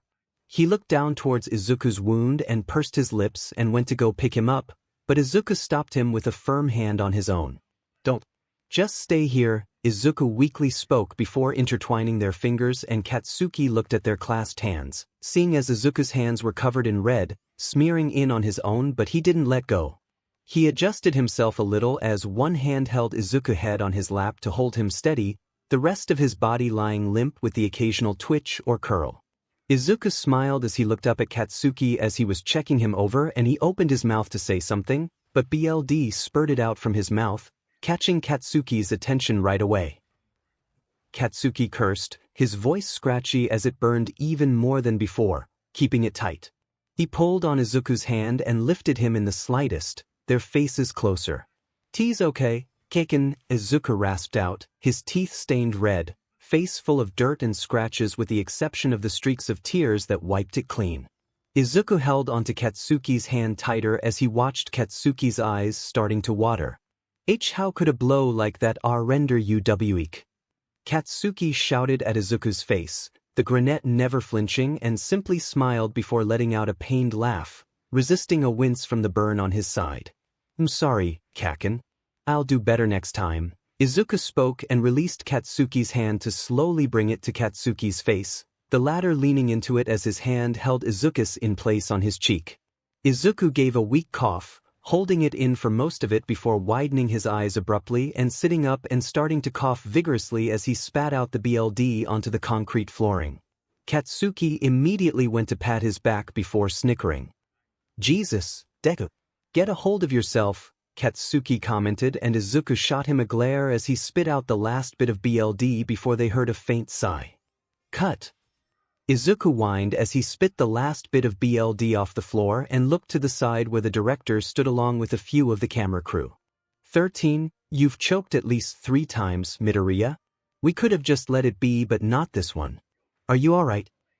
He questioned, and Izuku gave him a thumbs up as he coughed slowly. "I think I swallowed the BBLD capsule right as I bit on it," Izuku said with coughs on each one before he breathed in one large breath and smiled, a few of the people chuckling from his red-stained teeth. The director sighed as he went towards the cameraman and asked a few questions. "All right, we can take a break for now. We'll start at 5" he shouted, and Izuku gave a sigh of relief before looking towards Katsuki, seeing his features still a little bright from the choking incident. "Can't believe you swallowed it," Katsuki commented as he took his gloves off and wiped his face, Izuku laughing in embarrassment as he scratched his neck. "Yeah. At least it looked real enough." "At least I hope so, and the wax hurt too, but I had to multiply my pain by 100 to make my brain think that I was actually shot with lava," Izuku said, making Katsuki laugh and ruffle his hair as they stayed seated on the concrete flooring in the middle of the road, characters and actors all talking as the camera crew reviewed the footage. "You're such a nerd," Katsuki said as he retracted his hand before looking at Izuku's cheeks, groaning as he threw his head back. "But now thanks to but I need to get those stupid tear stimulants under my eyeballs again," Katsuki complained, and Izuku gasped in offense as he lightly slapped Katsuki's shoulder, the other falling to the floor and lying down. "Are you saying you won't cry when I die?" Izuku asked with a shout as he turned his body a little to look at Katsuki. "Nope," was Katsuki's simple answer, and Izuku gasped in exaggeration again and placed a hand over his heart. Katsuki lifted his arm away from his eyes from the blinding sun, and Izuku's head blocked it. He smirked as he laughed at Izuku's behavior and placed his arm back over his eyes. Izuku huffed at him before placing his other hand on the other side of Katsuki's body before laying down on top of the blonde, between his legs. "You're mean," Izuku mumbled, his voice a little muffled from his face being squished to the side, and he held a pout at his lips and furrowed brows. Katsuki had hardened his abdomen from Izuku plopping on top of him, but released a long breath through his nose as Izuku's body practically pushed the air out of his lungs. He kept his hand at his eyes while he placed the other hand at Izuku's back, feeling the dry and moist of the wax that was practically poured onto him on the costume, and simply traced his finger up and down Izuku's spine before looking down when he felt a chin between his pecs. "What's with that face, Izuku?" Katsuki questions, seeing Izuku smile lovingly at him. Izuku tilted his head to the side as he continued to look up at the blonde and admiring him before he spoke. "I know I would cry if something were to happen to you," Izuku said, and Katsuki furrowed his brows, but Izuku spoke again, wiping his eyes with one on his hands. Just thinking about you getting hurt scares me," Izuku added, and Katsuki closed his mouth as he looked to the side with a small blush on his cheeks. "'S not my fault you're such a crybaby," Katsuki mumbled, and Izuku laughed as he scooted upward and placed a tender kiss on his cheek, making Katsuki's burn in a deeper red but kept the pout at his lips. But I wouldn't want Kachkan to cry for me. I'd much rather you smile, Izuku said, and Katsuki turned to him in concern but raised an eyebrow. That's seriously F up. I'm pretty sure I'd get kicked out of the funeral if I was smiling at your stupid grave, Katsuki commented, and Izuku laughed as he looked to the side. I guess, but still dash. Izuku looked at Katsuki, smiling softly as he hugged him and placed his face on his neck, refraining from kissing since it was full of sweat and dirt. It would break my heart if I knew you were crying. All right. Back in positions. The director called, and both males got up from their comfortable spot and approached the pink-haired male as he flipped over some pages. Deku and Dynamite are going to start from line, "I'm sorry Kaken, I'll do better next time," and continue from there on camera 3. Everyone remember their lines? He asked, and everyone in the group around Izuku and Katsuki nodded their head before going back to their places. Izuku and Katsuki back to where they were lying and trying to get the position they were in before as best as possible before Izuku was given another capsule to keep in his mouth and touching up a few things. Alright, we're rolling in 3, 2. Izuku coughed and repeated his line with such a face that truly looked like he was dying, and Katsuki had smiled sweetly as that same hand stayed on his cheek. He knew Izuku was truly okay, but it just seemed so real, and just seeing Izuku full of cuts and covered in BLD reminded him when it was real. When they were actually out there doing her work, and many of those times Izuku would end up in a hospital or coming home at the brink of exhaustion just because he wanted to be with Katsuki instead of a measly hospital. And that vision of Izuku all those days at the literal brink of death made Katsuki's eyes sting. The real sting, and his vision becoming blurry as he looked down at Izuku's face, seeing life behind those lidded eyes instead of what he was supposed to see. Izuku huffed as his fingers on Katsuki's face twitched a little before continuing, "Promise me to never forget about me. Even after everything." Izuku asked, and Katsuki allowed a small teary chuckle fall out through his lips and nodded his head. "I promise, Izuku," Katsuki stated, and Izuku smiled up at him weakly before his hand dropped from Katsuki's face and his head falling back along with his body, limp. Katsuki looked down at the peaceful face Izuku had made, hiding his face from the cameras as he purposely tensed his body to make it shake, but his tears were as real as they could ever be, and it was for the simple fact that if Izuku were to really die, the world would change, including Katsuki's own. And that was something he never wanted to happen, but could not stop on his own.